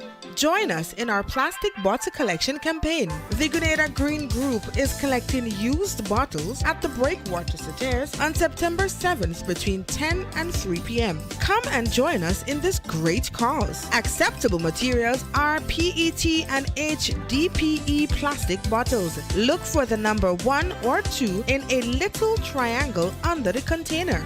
This includes all soda bottles. There's a prize for the most bottles each month. Let's make Grenada cleaner, one bottle at a time. All bottles collected will be recycled. For more details, follow us on Facebook and Instagram. Together, we can make a difference. Big shout out to our partners, Recycle OECS, AFD, Zero Waste, and the European Union. And of course, the Grenada Solid Waste Management Authority and Specto. See you at the Breakwater on Saturday. Don't be late. Grenada, get ready. A new season of the Grenleg Debates is coming. Informative, impromptu, bright young minds sparking powerful ideas. Tune in.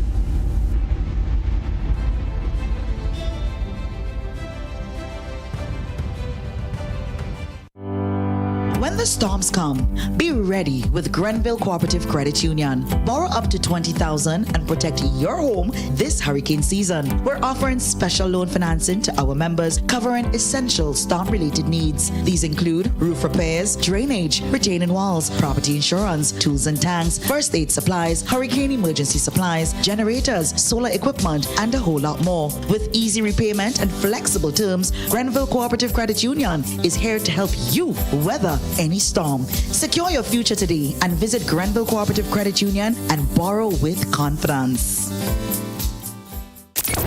Broadcasting from the historical Farish Main Street, Certez, to your home, vehicle, and office. Today's hit music on Real FM. Real FM is pleased to announce that our landline services have been restored. Persons wanting to contact the radio station can do so via 442-0975. For our on-air programs, 442-0175. WhatsApp numbers for the radio station would be 442-0975 and on-air would be 442-0175. For persons wanting to contact the radio station via cell phone, that number would be 406-6188. Real FM thanks you for your patience and understanding. We regrettably inform you that our 91.9 FM frequency is still, however, off air. We are working expeditiously to have this issue resolved. From the north, covering south, east, and west. This is Real FM.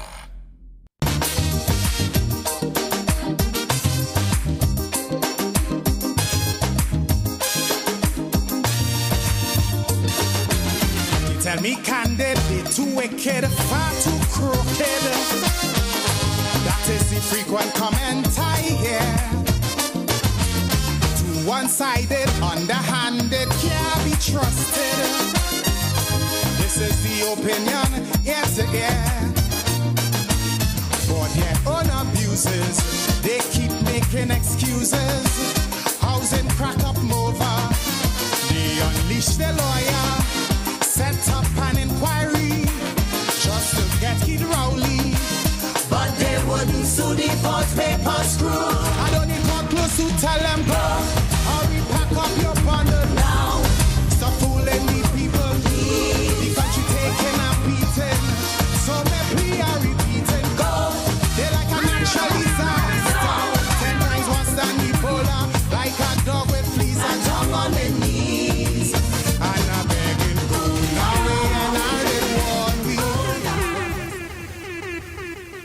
Yes, senior.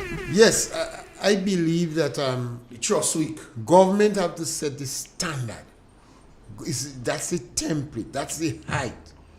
And if the government and the government mouthpieces are too dismissive of the intangibles, the concern that people have, it's not like you fix a piece of road or a house.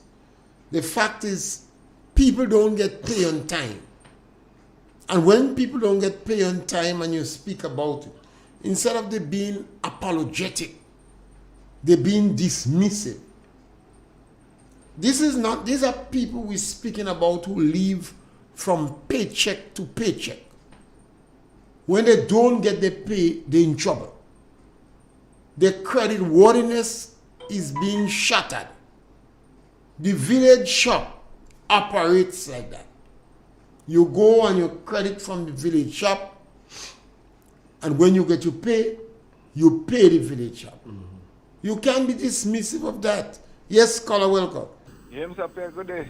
Yes, my brother. Yeah, Mr. Kyle and Eve. Yeah, concerning the hurricane thing there. Mr. Pierre, I understand that they changed wrongly to concerning the money they giving to farmers.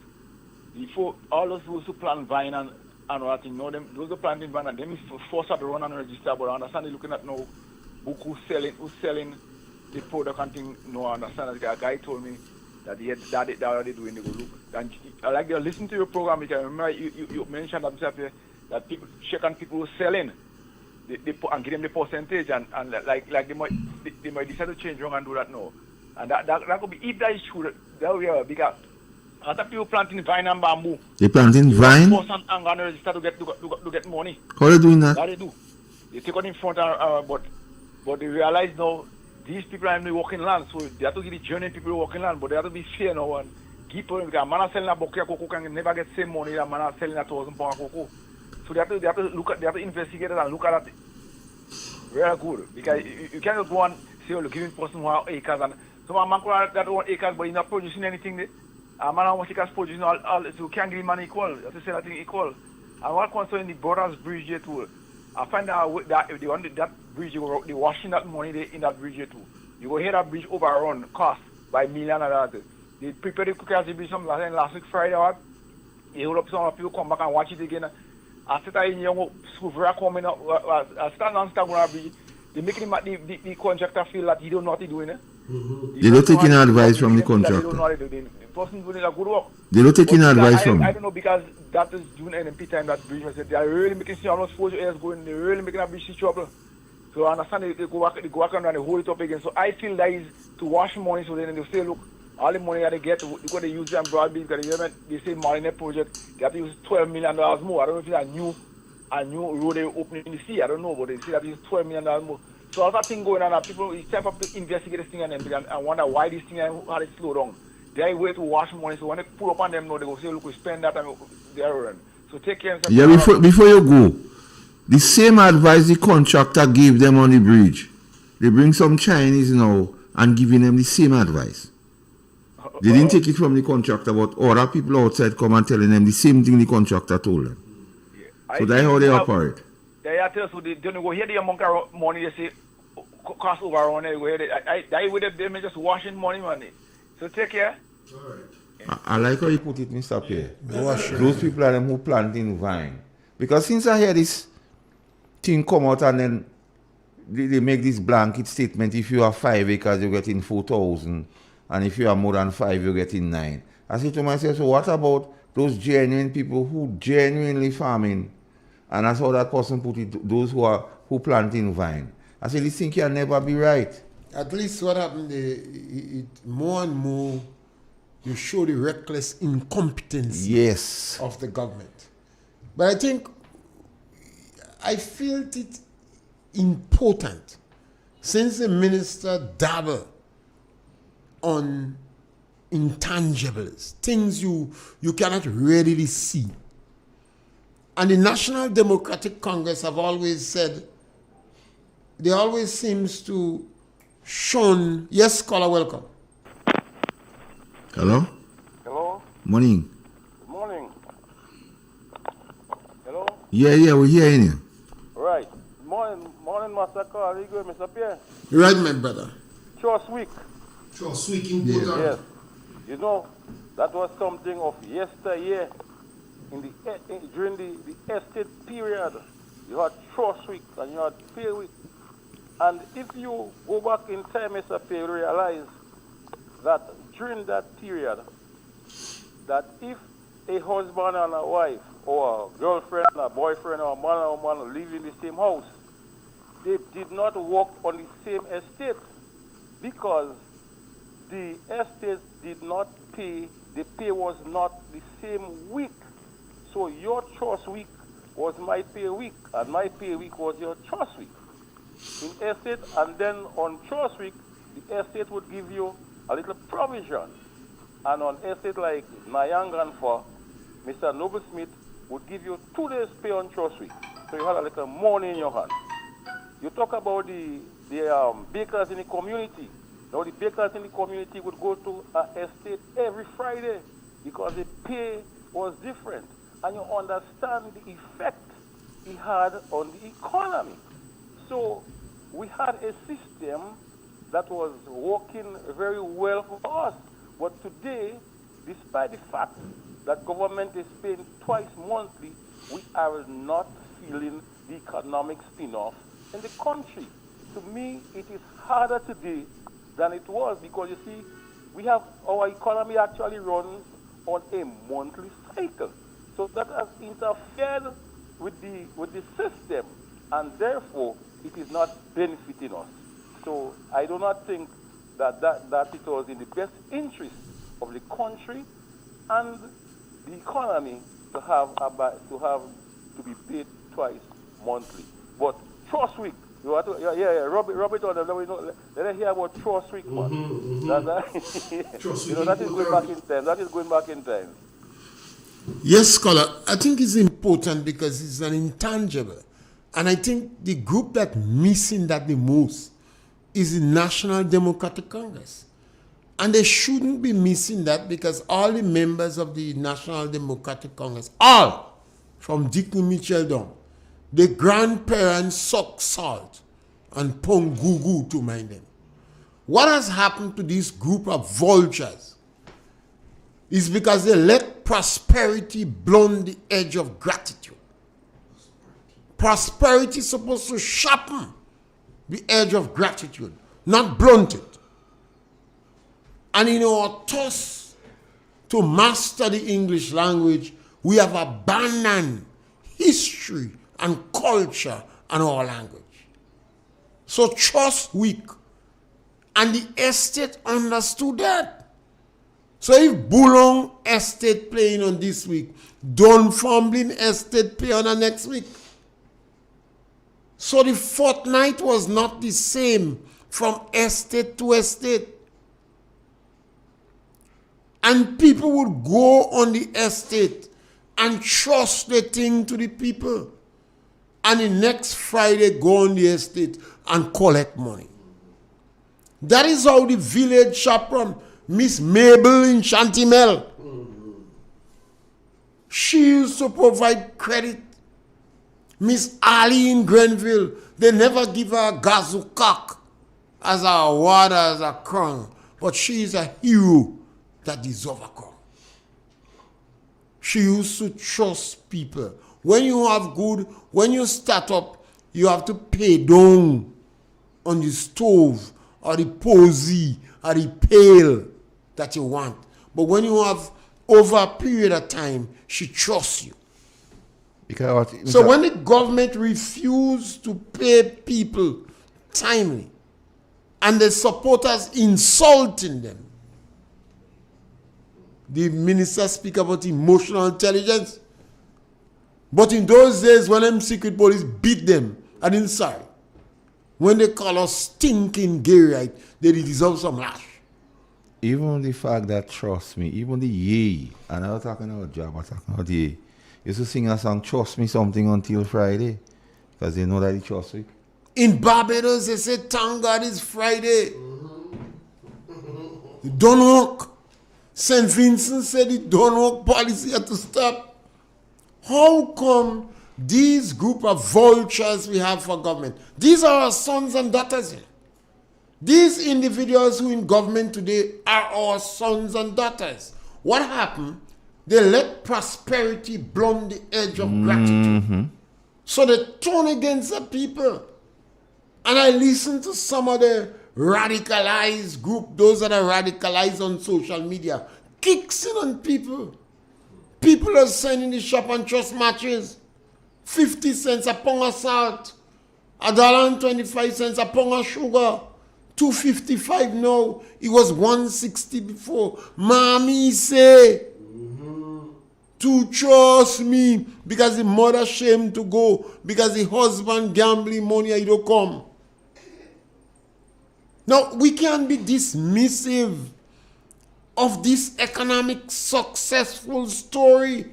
It is a successful economic story, particularly that exists in the rural economy and around the poor. And as a result of the government attitude, people like Coates and other organizations that involve in higher purchase now, they want the money by the week. Yes, caller, welcome. Hello? Mr. Pierre, Master Carl, Igwe, good morning. Morning. Blessings. Yes, Mr. Pierre, don't leave out people like Miss McClarence, Miss Charles, and all those people. They contribute to that part of the progress too. At the same time, going back to voter pardon, I want to say that voter pardon is something you could look at carefully. In every voting district, you could go back and look at the registration, the amount. Some places might have 300, 500, what it is may be at the time. And most of the time, if you get additional voting registration for the next year, most of the time, it usually be by 60. And you're more looking at the young people who turn 18 within that next voting cycle. And maybe not all that turn 18 to that amount might be registered. At the same time, again, you can look at, well, yes, you can have other people come in and register, but if you watch the volume of any polling division where it exceeds, then you could know something is not right. That's how you could always look at the registration. But you could always go back and look at it in every polling division, look at the registration amount you had and see how far that you have a new, and then you could know if corruption is there in a big time. But it's something you need to look at that part of the voter party. All right. Yes, sir. Thank you. Well said. And I will just respond by saying the NNP have to get the act together, not us. They have to have the machinery in place to monitor the list. And that has to be done now, not waiting 3-4 months before election to come and challenge this thing. They're supposed to challenge it now. So the NNP have to have the coordinators in the field. They have a coordinator for every polling division. That coordinator have 2-3 persons from the community who understand that. That work rests strictly with the party machinery. Not me. I don't even watching one voter list on side. That rests with the party machinery. The party machinery that have to do that. They train the individuals. They have a coordinator for every polling division, and they have 2-3 capable persons that go through and get that run and make the necessary challenge. Senior, a topic you always speak of with some passion and sometimes even emotions is as it relates to workers.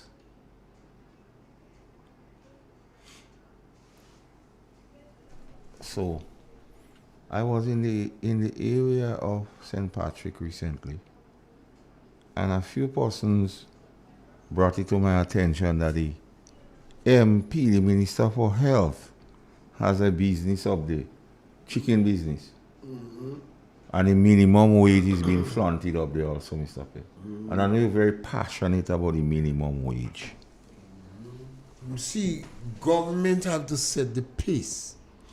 And that is what is sad in Grenada. And a lot of the individuals you see on social media that showing low blow at you, they have to understand government have to set the pace. If government say the minimum wage is $1,200 a month or $60 a day, government is the greatest culprit in that.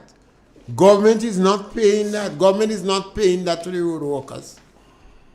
Government is not paying that to some people in the Ministry of Health.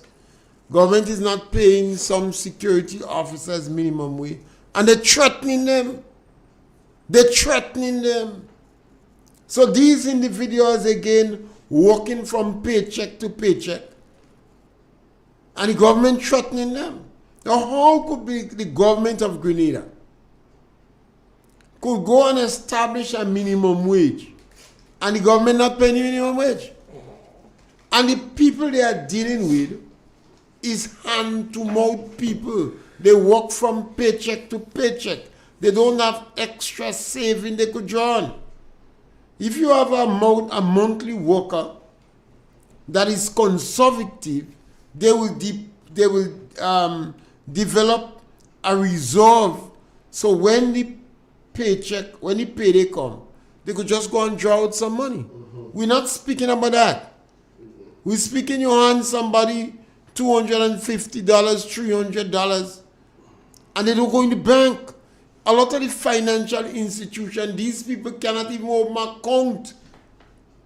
And when they are being laughed at by the government, radicalized propagandists and mouthpiece, it caused serious anger.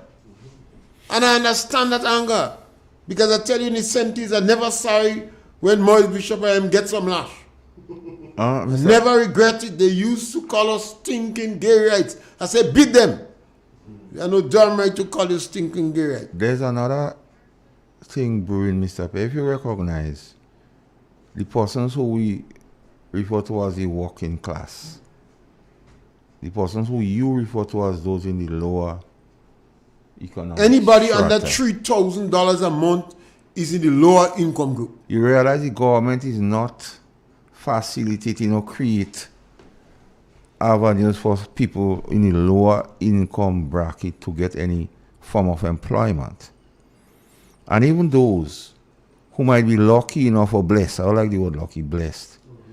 Example, the police civilian drivers, they're still waiting for pay since July.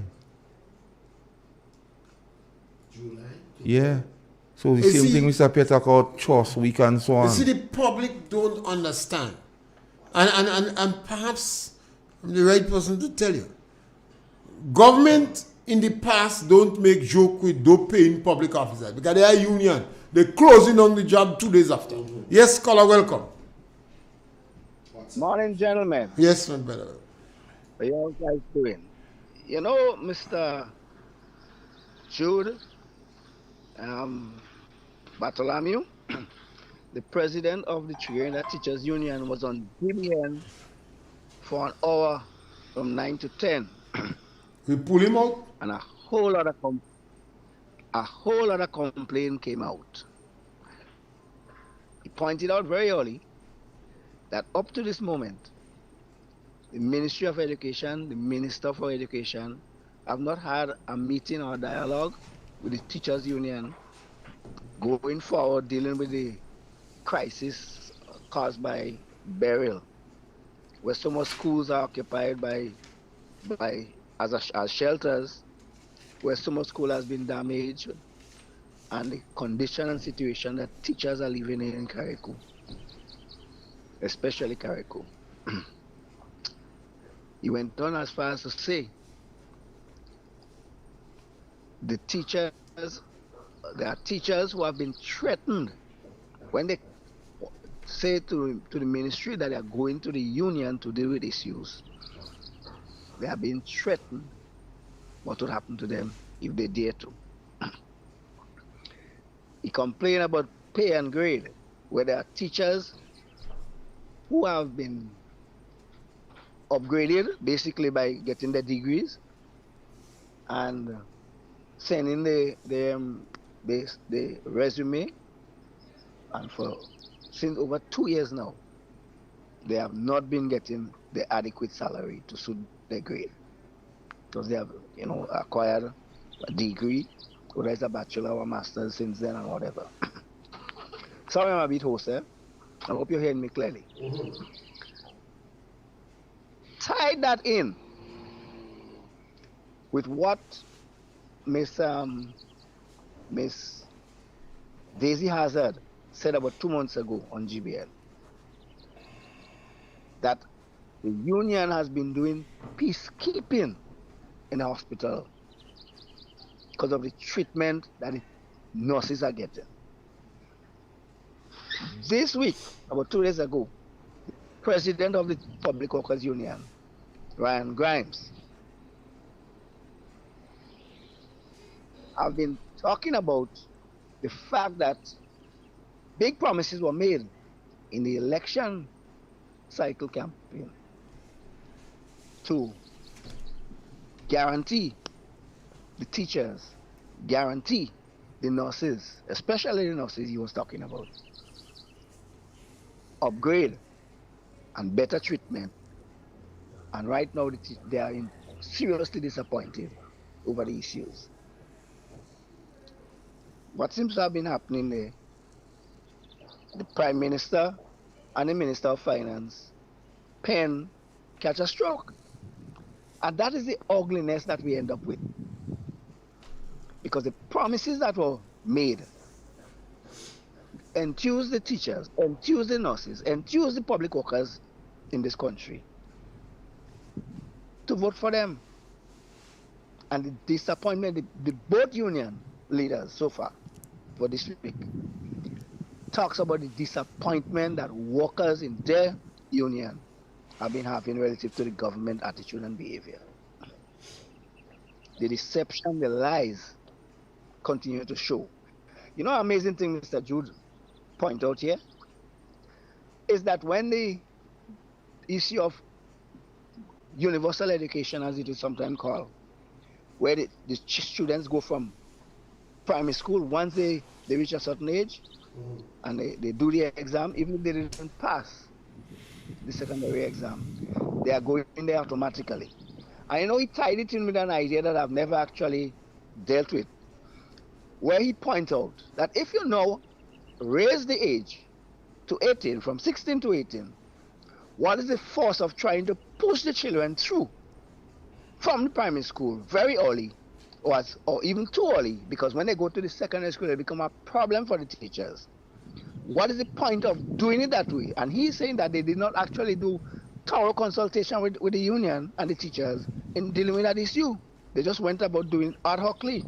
No, that's my order, and I'm not quoting him, but what he said among that. And actually, he said that they didn't have proper consultation relative to the issue of taking the children from primary school. Once they reach a certain age and exam, and they do the exam, even if they didn't pass, they go into the secondary school. And now they become a problem for the teachers in the secondary school. Now, hearing all that all of a sudden baffles me to an extent.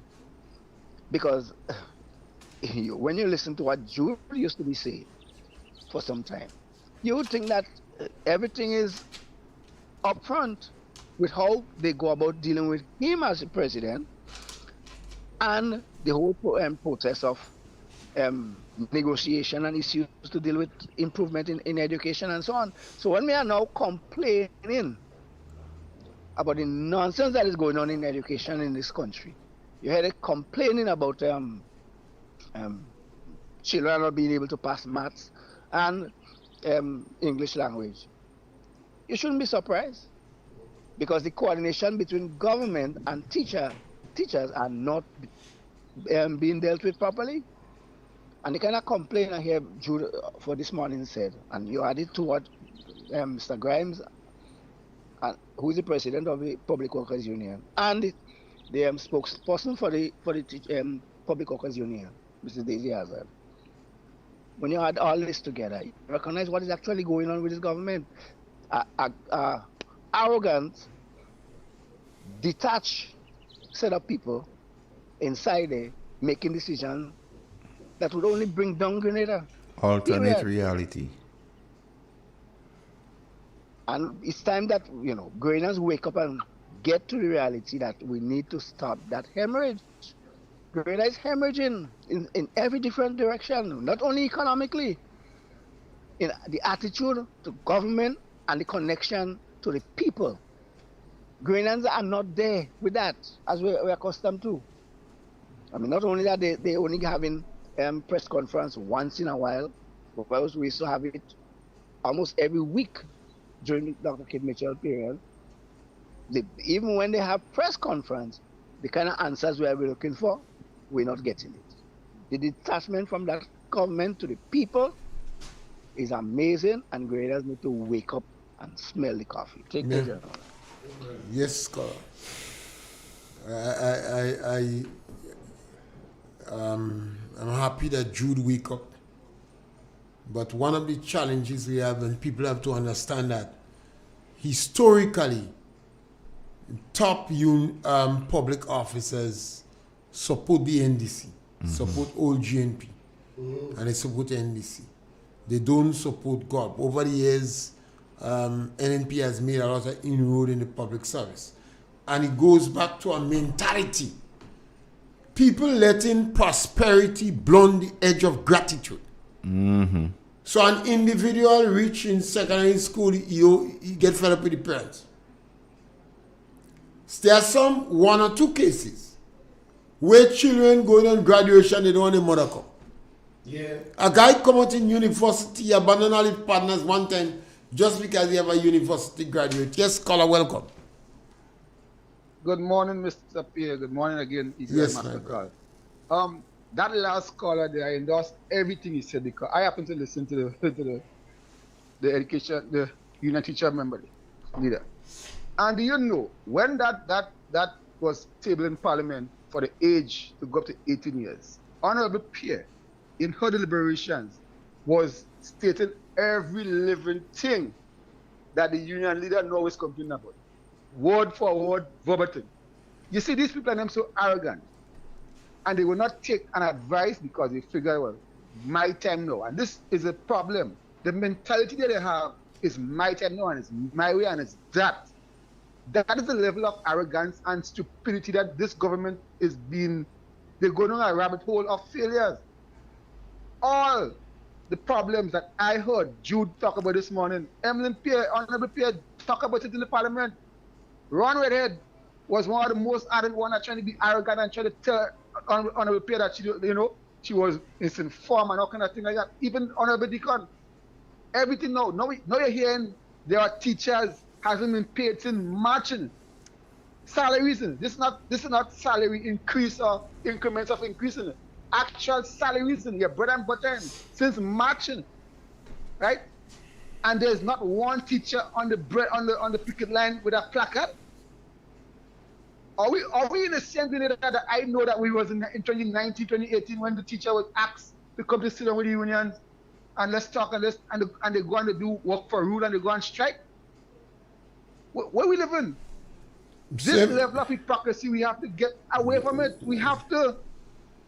And the government and the Minister of Education, who happens to be a senator, I don't know if what is happening with him because the situation. He come out on holiday already? Right with schools. He come out on holiday already? Yeah, man, he's here. He's somewhere. But what we are hearing alleged happened with him and an MP for Carriacou in front of teachers and principals. I mean, schools are not been open.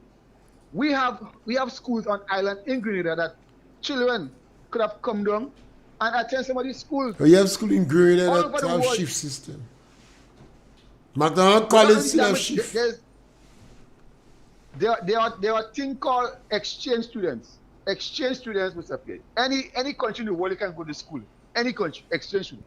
You telling me we have all these schools on island, 20-odd secondary schools. They can't bring them 300 children and put them in school and have some houses like surrogate parents? Simple things. These are the things that Brother Jude is arguing about this morning and complaining. And you can hear it in his voice. He's disappointed in his government, knowing that he goes so hard you know the government do to good. defend them. He goes so hard. This man wore a yellow paraphernalia May Day 2023. He called people names like that instead of involved in politics. You understand? He go on the platform and I mean, right now, it has been openly shown the level of hypocrisy, and it's time we stand up against it. And to the NDC supporters, open your eyes. This is not about NDC and Grenada again, and NMPs. Grenada right now. We need to come together and fix this. Education is what gets you out of poverty. Education, right? No, they get already, see, they don't want nobody else get. Well, Mr. Carl, I mean... Was that what he had to be? If no, it's not. If what happened this morning on that program with this gentleman is not a clarion call for you to open your eyes and see what is happening in Grenada. We have a decay right now in education. He take their own kind to flush them out. What does it mean to have 14, 16 subjects and you don't have proper understanding of what you have in your back pocket or in your head? Piece of document. According to Mr. Pierre, I say Mr. Pierre, a briefcase certificate. Man, a bag of problem. When you have all of that and you can't apply it, and this government is clearly showing that they don't have a briefcase. All right, they have a vault and certificates and they can't apply it. Come on, man. Mr. Pierre, you guys have a good morning. All right, Gates, you got Lennox for me? Let me hear Lennox. So don't worry your head too much about empty treasury. Empty treasury. We in the NDC, we have the exposure. We have had the exposure. Good? And we know what to do to find money, to look after the needs of our people. And as I have the mic, let me say, as we go around the country and we speak to our people, that's a topic that they always say to us, we go pay salary late and we don't know how to run a country. Tell them that we say we know how to run a country and tell them that we wouldn't pay salary late. All right? Tell them that affirmatively. We're not going to pay salary late and we know how to run a country. You should tell Jude that. Good morning. Good morning, and how are you? We good? Yeah, is with mixed feelings I speaking. When I say mixed feelings, joy and sadness. Joy because the teachers are the ones, and also the imanis that have us in that way. Because they lied to them, they were warned. They were warned. They did not take the warning. They voted for them in, thinking that the lies would be fulfilled into truth. And now the sadness is we, the other citizens, that have him to bear the blunt of that worry. It aches every day. Every day, every night you go to sleep, when you wake up on the morning, you wonder what the day would be. What you're facing, what you would hear concerning this government. They are the ones. So what they're getting, I'm not sorry for the teachers, you know. Believe me, I'm not sorry for the teachers. They jump up, they strike, they this, they that, they do everything, and they want the money, they get the money. You understand? Know why they're crying for? They should save it up for now. You understand? They are the ones who have it there, so then they bring that problem on themselves. Because they had something good. They had something good. They didn't know the value of it. They throw it away. Like a dog with a bone. You see, he's shadow in the water, you know.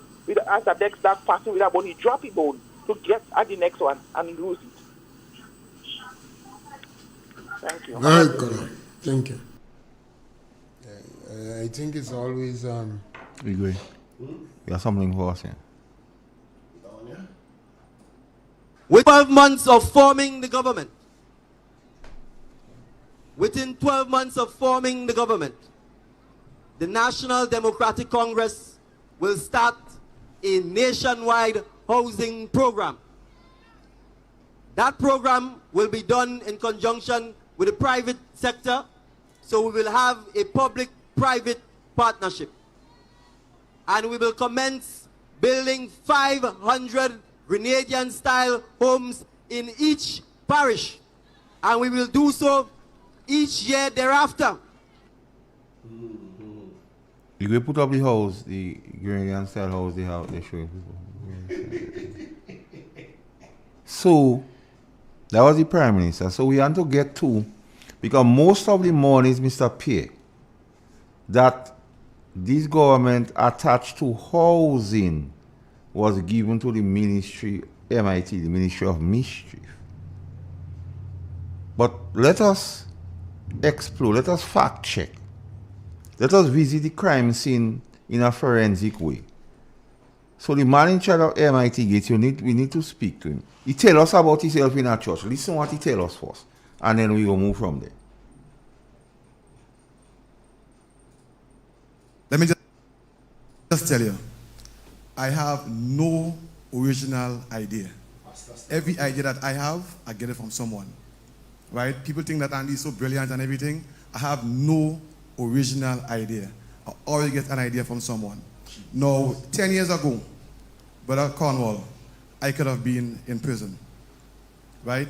I lost my job. And this lady right here and my dad bailed me out. Right? Play that again, you know, because I want that sink into people, you know, because... Let me just tell you, I have no original idea. Every idea that I have, I get it from someone. Right? People think that Andy is so brilliant and everything. I have no original idea. I always get an idea from someone. Now, 10 years ago, Brother Cornwall, I could have been in prison. Right? I lost my job. And this lady right here and my dad bailed me out. Right? So the crime and them in the community should have been just coming out. But here why tell us about the house and them and ideas now. Came up with that. I was in Carriacou on the airport and the idea came to me. I had an architect right by me at the same time. I said, listen, why can't we do both houses with wall frame? He said, Andy, that's a good idea. And I'll show him exactly what I'm talking about. He took it and made it into a design. So what you see in the picture you had up there, the first picture of the house, yeah, that was my idea in terms of Project Build Back Better. Nice. And that's me thinking, now, how can I use my resources? How can I use what I have to help the people of Greater Carriacou and Peter Martinique? Because I know I'm here only for a while. Yeah. So while I'm here, okay. let me do the best I can do for our people of Greater Carriacou and Peter Martinique. Okay, here for a while. You might be in the senior. Here for a while. Let me hear you. The holy gentleman. You see, you know, that is why it's sad and unfortunate, because the Prime Minister said 500 houses per parish. Yes. And he continues. So let us say 4 years. 500 houses and it's 7 parishes. So that is 3,500 houses per annum. And let's say forget 5 years, you multiply it by 4. So you're talking a lot of houses that he promised to build. 2 years gone. They have not done that. They don't have a money problem. Because the hurricane come and they get $100 million within 14 days of that hurricane. And what they have done, you see, the NDC is not Joe Biden. What they have done was to upset the cost of living because they raised the price of sugar, a commodity that is extensively used, particularly among the poor of the poor. They raised the price of water and they raised the price of electricity. So automatically, they raise the cost of living. They do that and they cut the workforce. Over 3,000 people lost their job. They're threatening the Imani. They're harassing the caregivers. and they raise their income. And they gone on a spree. You travel. One minister traveled 24 times in 23 months, and she bringing your man with her. The only person who travel more than her, I understand, is the Prime Minister. Yes, caller, welcome. Good morning, Elder. Yes, ma'am. And how are you? Great. Elder, I want to ask a question. So the houses that they're building, are they going to sell it to the people?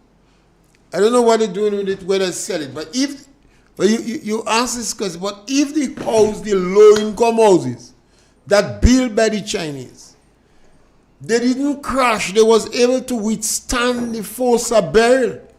They're not giving the people these houses. So if they build the ones, I don't think they'll give people. Because in Dumfries, they say they're going to build about 200 houses in Dumfries, right? The houses that the Chinese build is 4 walls. And you have to pay all that for the Chinese houses. And those are building in Dumfries, I think you're getting this, I think it's on land they building itself, right? Supposed to be. So then you have a little land space, and so? Yes, because Gradient style houses that you on land. So one single house on a plot of land. If you're paying $50,000 for $65,000 for 4 walls and $77,000 for 2-bedroom 4 walls. So how much you go pay for those? They say, well, those they building grader, those they applying to building grader, you cost $50,000. Because I hear the minister from Carriacou say there are some houses that fall, and he's so happy because they would not be building back there. The glad the people house fall? Yeah. I mean, saying a bad man. Yes, the minister stupid twice. Building, even some of the buildings that fell some of the buildings that fell in the town itself. He say he's so happy that some of them destroyed, so they could build back a better Carriacou. You know, you won't be the same normal. You know, it could be a new normal. So you were so happy. You know, so I don't understand. I mean, but it's so sad. We choose a bunch of political neophytes that greedy. But remember, get you know how the tip when the Prime Minister say after Carnival is 2 days, you live with the consequences, and after election is 1 day, you have to live with what you make. You do. Yeah, the mistake you make. I think I have it, but I have to look for it. So we live with the mistake we make. So yeah, well, we say, you know. We don't have to watch and wait. Well, we speaking. Because even the unions and them all tie up, they can't speak. Yeah, the union it's amazing. Shock. Yeah. I think they're living in a shock. They're a little bit naive. You can't take a bunch of political neophytes, no success story, greedy, and put in power. Mr. Pe, they won't go by us, no? We don't buy us. Yeah, but we have to be concerned that Grenadians were thing. I mean, all of us have contributions to make to educate our fellow men and for them to understand that the NDC have a track record of being qualified as a deceiver. Yes, caller, welcome. Morning, Mr. Pierre. Yes, caller. Morning, Mr. Pierre. Yes, good morning, caller, welcome. Igwe. Yeah. And Sakal. Mr. Pierre, this house, it looked like the Janet house was better than that, you know. It looked like... Go on. Cut off. Yes, the Janet house was better. Yes, caller, welcome. Hello? Yes, caller, welcome. Yeah, I'm there. Mr. Pierre, I heard you made that statement 1 or 2 times before that this government has money. Well, they got 100 million. Statement, you know, it's like no, you didn't make it. I didn't hear you make it. I'm not talking about you making the it. The government dance, they whine when and so on. The last one. The government dance and whine when they see over 500 million in the treasury. They have money. Money is not the problem. But I'm saying, remember they exhaust that money already. Well, they had money. They said the minister said no problem for money. Money has never been an NDC problem. Lennox, Andrew. But hello, Mr. Pierre, just a few days ago in the issue of dealing with the supplementary budget, word from the Ministry of Finance said that they've been functioning 30% less than is expected. Everybody says Don't forget that part of it. Right now, the government has not been collecting revenue as they expected to for the past 6 months of the year. Well, Lennox Andrew said they're 30% collecting money. I could only take from them. You know. When I come here, I don't deal with new information. You know. What these men say, that is what I deal in here. Fine, but remember that's they said that all that is exhausted a long time ago. Well, they didn't tell us it's exhausted. You find 30% under. Eh? You find they living as if they don't have money. They travel. When the Prime Minister gonna get? They go and watch cricket. They paying your spouse to go away. They're running up hotel bill. The problem with these guys is what they prioritize. You know, what they give priority to makes the big difference. They're not doing anything to create jobs in the country. A lot of people have been losing their work, and they have no hope of getting a new one. They say let them or starve. seeing some way in which that they could develop themselves. You know, there was a time when if you would find guys in construction, man, watch, I can't take on this construction again. You know, they would forget construction and maybe go and open a shop, maybe buy a bus or try to get a bus on the road. This kind of thing don't happen nowadays, is here. Because shops are closing down in the villages. And those that are functioning, minimal. They just barely survive. By the skin of the teeth. Because the economy is down. Money is scarce in Grenada. That's a fact. The economy is not vibrant as it used to be. Especially between 2013 and 2022. The greatest level of prosperity Grenadians had ever experienced was between 2013 and 2023. Our clip I want to play for you. Let me tell you something. I know PM, I know Prime Minister, if you hear me, I'm sorry. Right? But Junior, they're talking about children pregnant. If you were to come and look at the way we are managing the economy, we are in a much better position today than when we came in office. That is why we can have something like Hurricane Beryl and not even think about taking a loan. Right? Because our Prime Minister, was the First Minister of Finance. He did a great job. Our Minister Cornwall is doing an excellent job. And the economy is solid.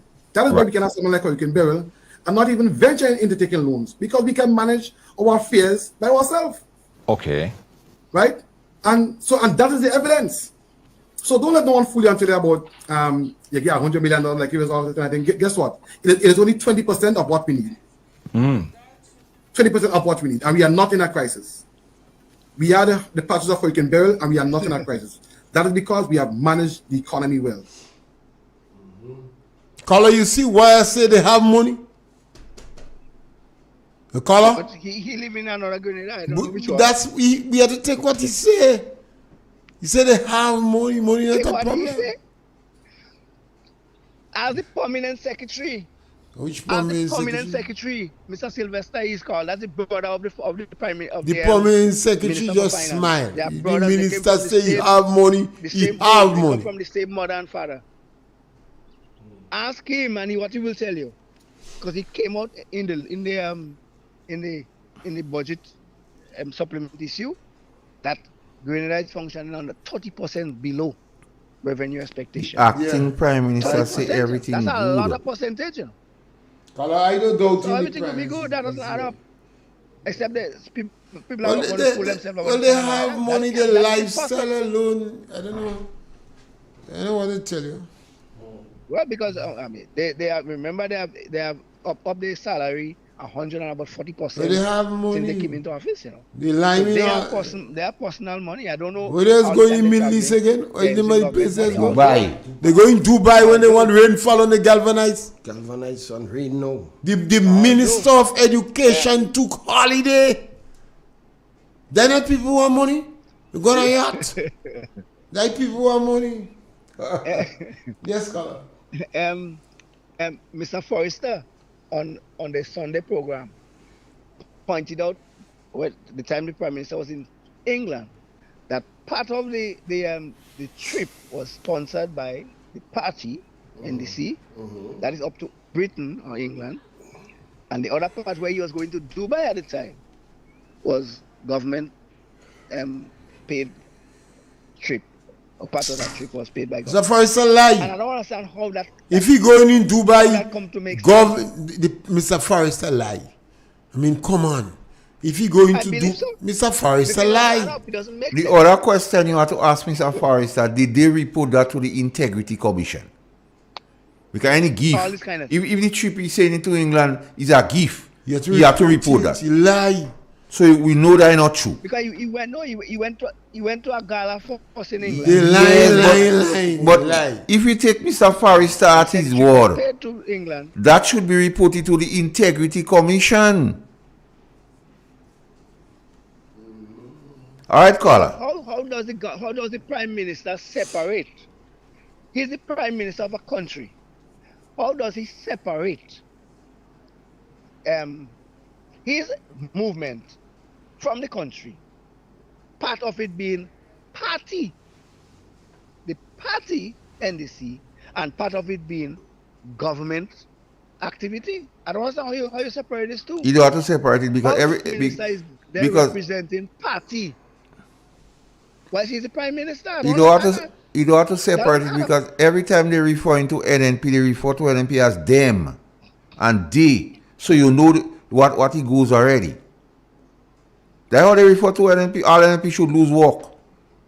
They should. You have too much NNP in the ministry. So out of sync. But we look for that. Yes, scholar. They are so out of sync with reality that I don't know when we will wake up in this country. Well, we wake up already. Why do you think we're talking, sir? Wake up. So play that clip from the last clip with Andy about the economy again, because I want people to hear what he's saying. When he say everything is okay and so on. Okay. But they didn't have to take loan and so on. Came up with that. I was in Carriacou on the airport, and the idea came to me. Man, you know, stay with me. The one way is so good. The last clip you played. Let me tell you something. I know PM. I don't Prime Minister. You hear him? If you hear him, I'm sorry. You hear the last piece up here? But Junior, they're talking about Treasury pregnant. If you were to come and look at the way we are managing the economy, we are in a much better position today than when we came in office. That is why we can have something like Hurricane Beryl and not even think about taking a loan. Right? Because our Prime Minister, was the First Minister of Finance. He did a great job. Our Minister Cornwall is doing an excellent job. And the economy is solid. That is why we can have something like Hurricane Beryl and not even venture into taking loans, because we can manage our affairs by ourselves. Okay. Right? And that is the evidence. So don't let no one fool you until about. If the economy was so good, Mr. Pay, why they start to talk about they can continue to pay pension? And suspending even before that, instead of talking about they can't pay the pension as is because they go bankrupt the place. The NDC line as well. Then we have a clip with Dennis Day. When Linda asked him the question, Gates. And Andy didn't hear that. Since they hear Beryl coming, they start to talk about paying them. The first one is to the Minister for Finance. With regard to the suspending of the escape clause, can you tell us when that will be done and what is the period of time that will be in place for?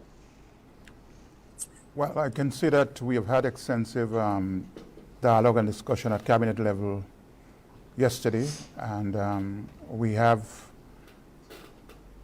based on the submission, we have certain things to still fine-tune and clean up. Certainly after that, we should be able to at least take that position next Monday and be able to at least inform the general public on the way forward with some of the measures. Now, within 24 hours, I think on the third news conference after Beryl, the Prime Minister announced that you had written to the international partners seeking a suspension of the loan agreements. Have you heard back from them, and what is the decision made with regard to that? We have not sought a suspension of the loan agreements. What we have done is basically interact with them and utilize the measures that we are allowed under the loan agreement to defer payments if needs be. We began the process even before Beryl hit us on Grenada because we were aware, based on the meteorological information, that Grenada was likely to be impacted by Hurricane Beryl, and therefore, days before Beryl hit us, we already put things in motion to ensure that we can interact with our partners at the World Bank, IMF, and other entities that we borrow from. So, Mr. Pierre, if the economy is good as Andy say, what was the purpose of the estate clause? To do pay debt, to pay debt. So your economy is so good and you don't want to pay debt, so you just mischief in the economy then. Let's take the call. You lose it? Trying to get that back. Hold on the phone. Hold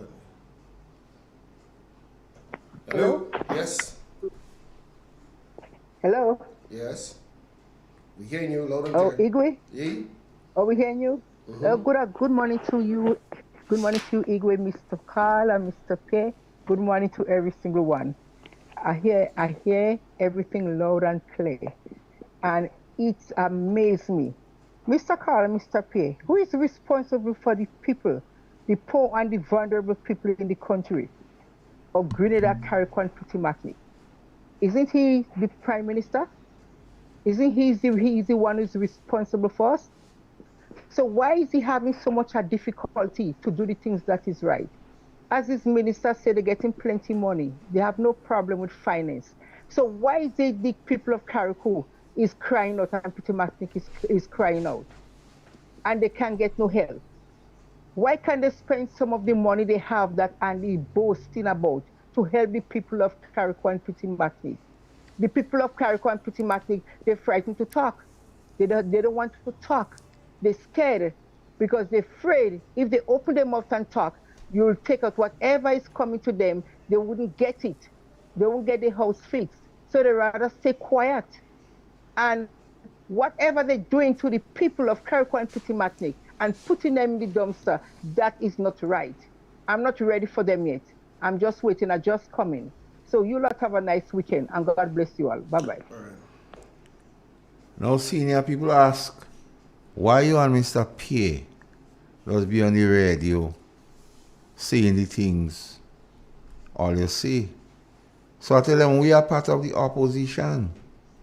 Our job is to scrutinize everything government doing. We have to criticize the measures and policies because the policies of this government is not helpful to those who really need help. So we must speak about it and we just all time give alternatives because of the maladministration and inefficiencies.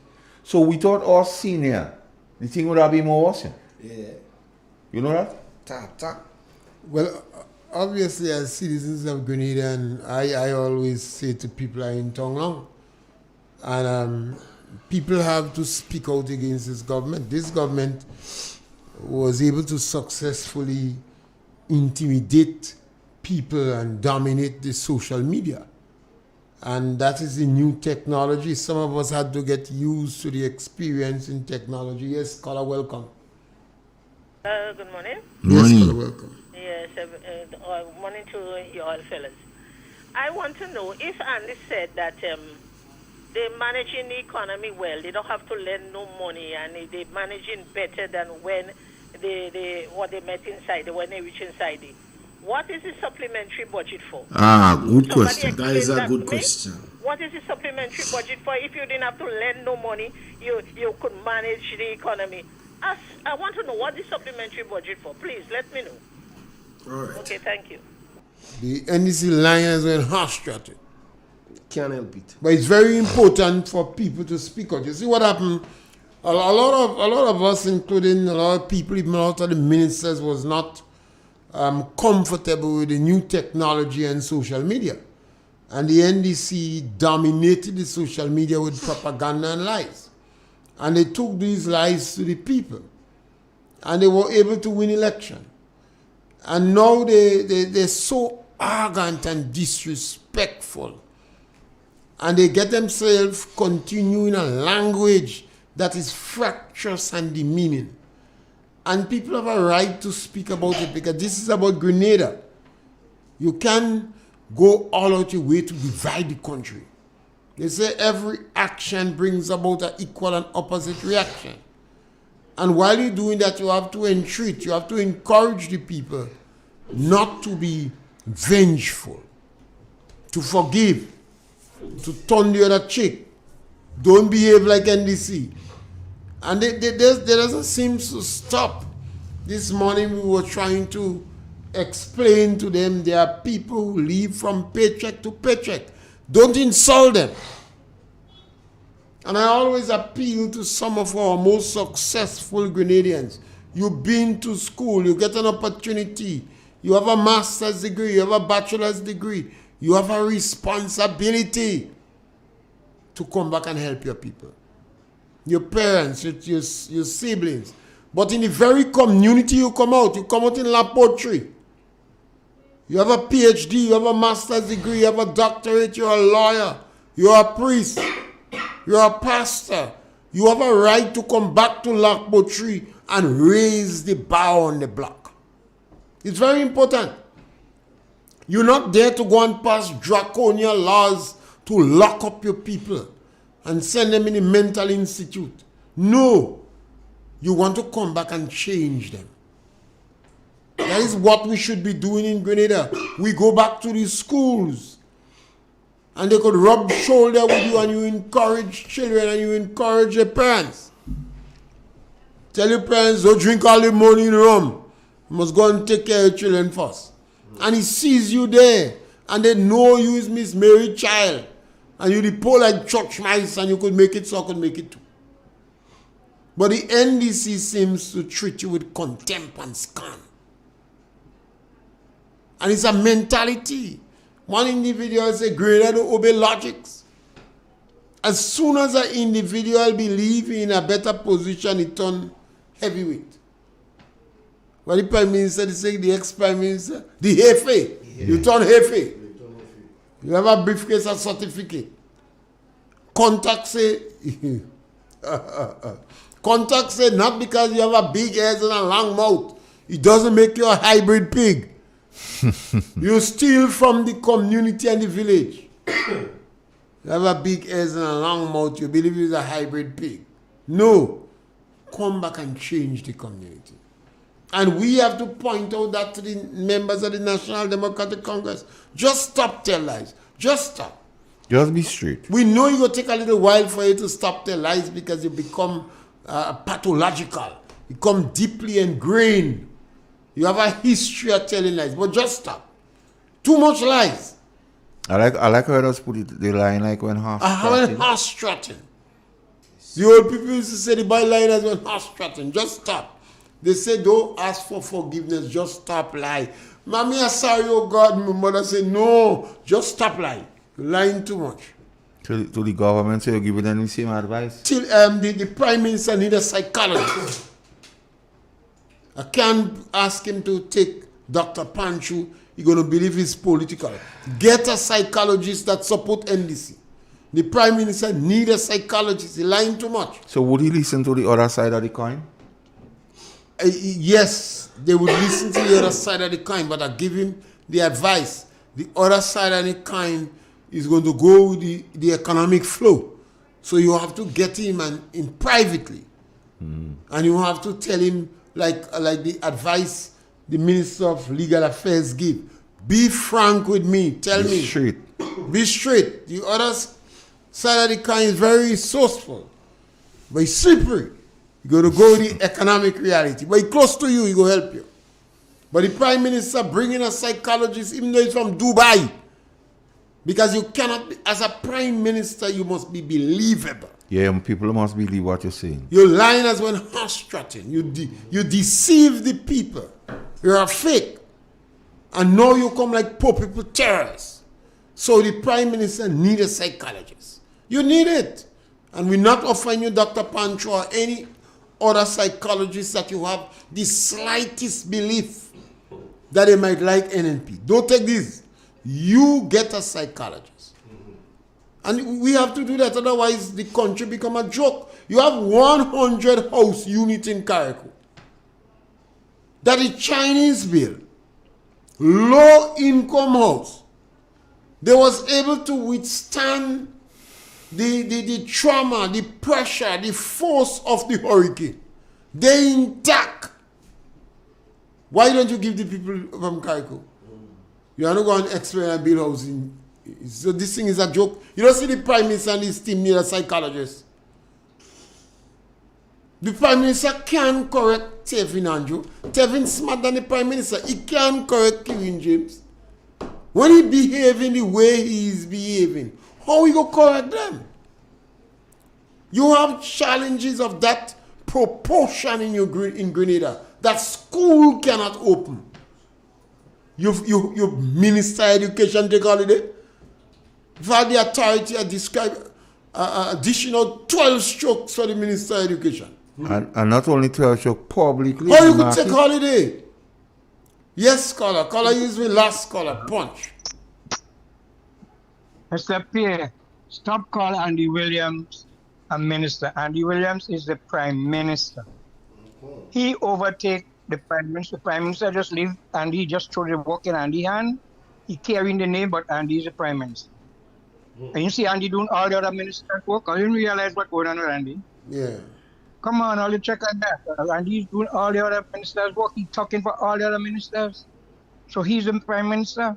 Andy, Mitchell only carrying the name, but Andy's the Prime Minister. If you see how the country running, is Andy that running the country? So Yes. all you have to continue beating Andy because Andy that running the country. I mean, come on, you all. I mean, we all realize that, but all it is insane. It. But you see that running the country. Have a good evening. Yes, well, you take 115 million and put in the Ministry of Mobilization. That is stupidity. Yes, you went in Parliament and you passed it, so you legalize it. So you want to legalize illegality. That is wrong. It is legal, but it is wrong. And all those NDC moderates are also walk around town speaking about accountability, transparency, and good governance. They know that is wrong. That money have to go to the Ministry of Housing. Every activity, every building have to be supervised by communication and works. Whether it falls under housing or health, communication and works are involved. You cannot take that money to build house and put in MIT. MIT is for political mischief. That's political mischief. The Prime Minister said, we campaign on a policy of transformation. And that is for the NDC in the diaspora that telling me they never heard that. The Prime Minister said, when he was asked the question in an alien land, he laughed. We campaign on a policy of transformation, but it is not so much transformation, it is more restorative justice. Senior, I don't know if you, by any chance, was any on social media and listened the union boss, Mr. Grimes, and his disdain for the present government in terms of regularization and so forth. I didn't hear a portion of him, but okay. Sometimes you just sadden your heart when you hear the union speak, because the union have to be wise. Yeah. I always say that union supposed to, nothing is wrong with a union playing politics. Nothing is wrong with a union supporting government. But the union must seek the workers' interest straight. Yes. And the Public Workers Union has not seek the workers' interest. When the women in Carriacou was in trouble, only the Public Workers Union abandoned the women. The Prime Minister was in his very disdainful and insulting statement telling them to go and get lawyer. Even the Attorney General? The Attorney General laughed as if she had an orgasmic experience when these people lose their job. And the union didn't say anything. Another union, the teachers' union, was encouraging the government to fire Public Workers Union members. And the union collaborated. And that is what is sad. Because I want to warn the union. When you hear the next structural adjustment program come around, the government is going to move the threshold, the tax threshold. To 1,500. To 12 and 1,500. They're going to freeze pay. And then you're going to realize he was complicit in this vulture government that is popular terrorists. It's unacceptable. I don't think any one of us should agree with that. Nothing is wrong in union supporting government, but you have to be wise. So in our discussions with the senior, we try to bring the facts to the people. Well, we always about the criminality. And we dare them to challenge us. Yes. We dare them take us on. When we speak the truth, truth come in tongue. Truth will travel. So to all the listeners and the callers and who make the program what it was today, thanks.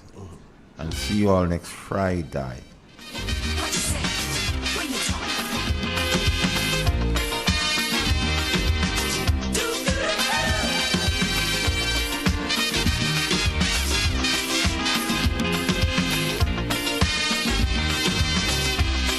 It's a hungry world out there,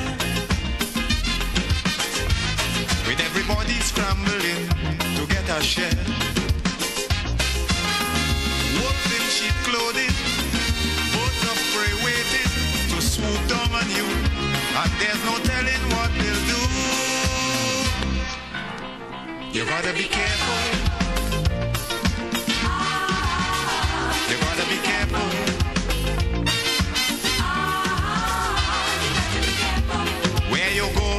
When you're walking, what you say when you're talking, you gotta be careful. You gotta be careful.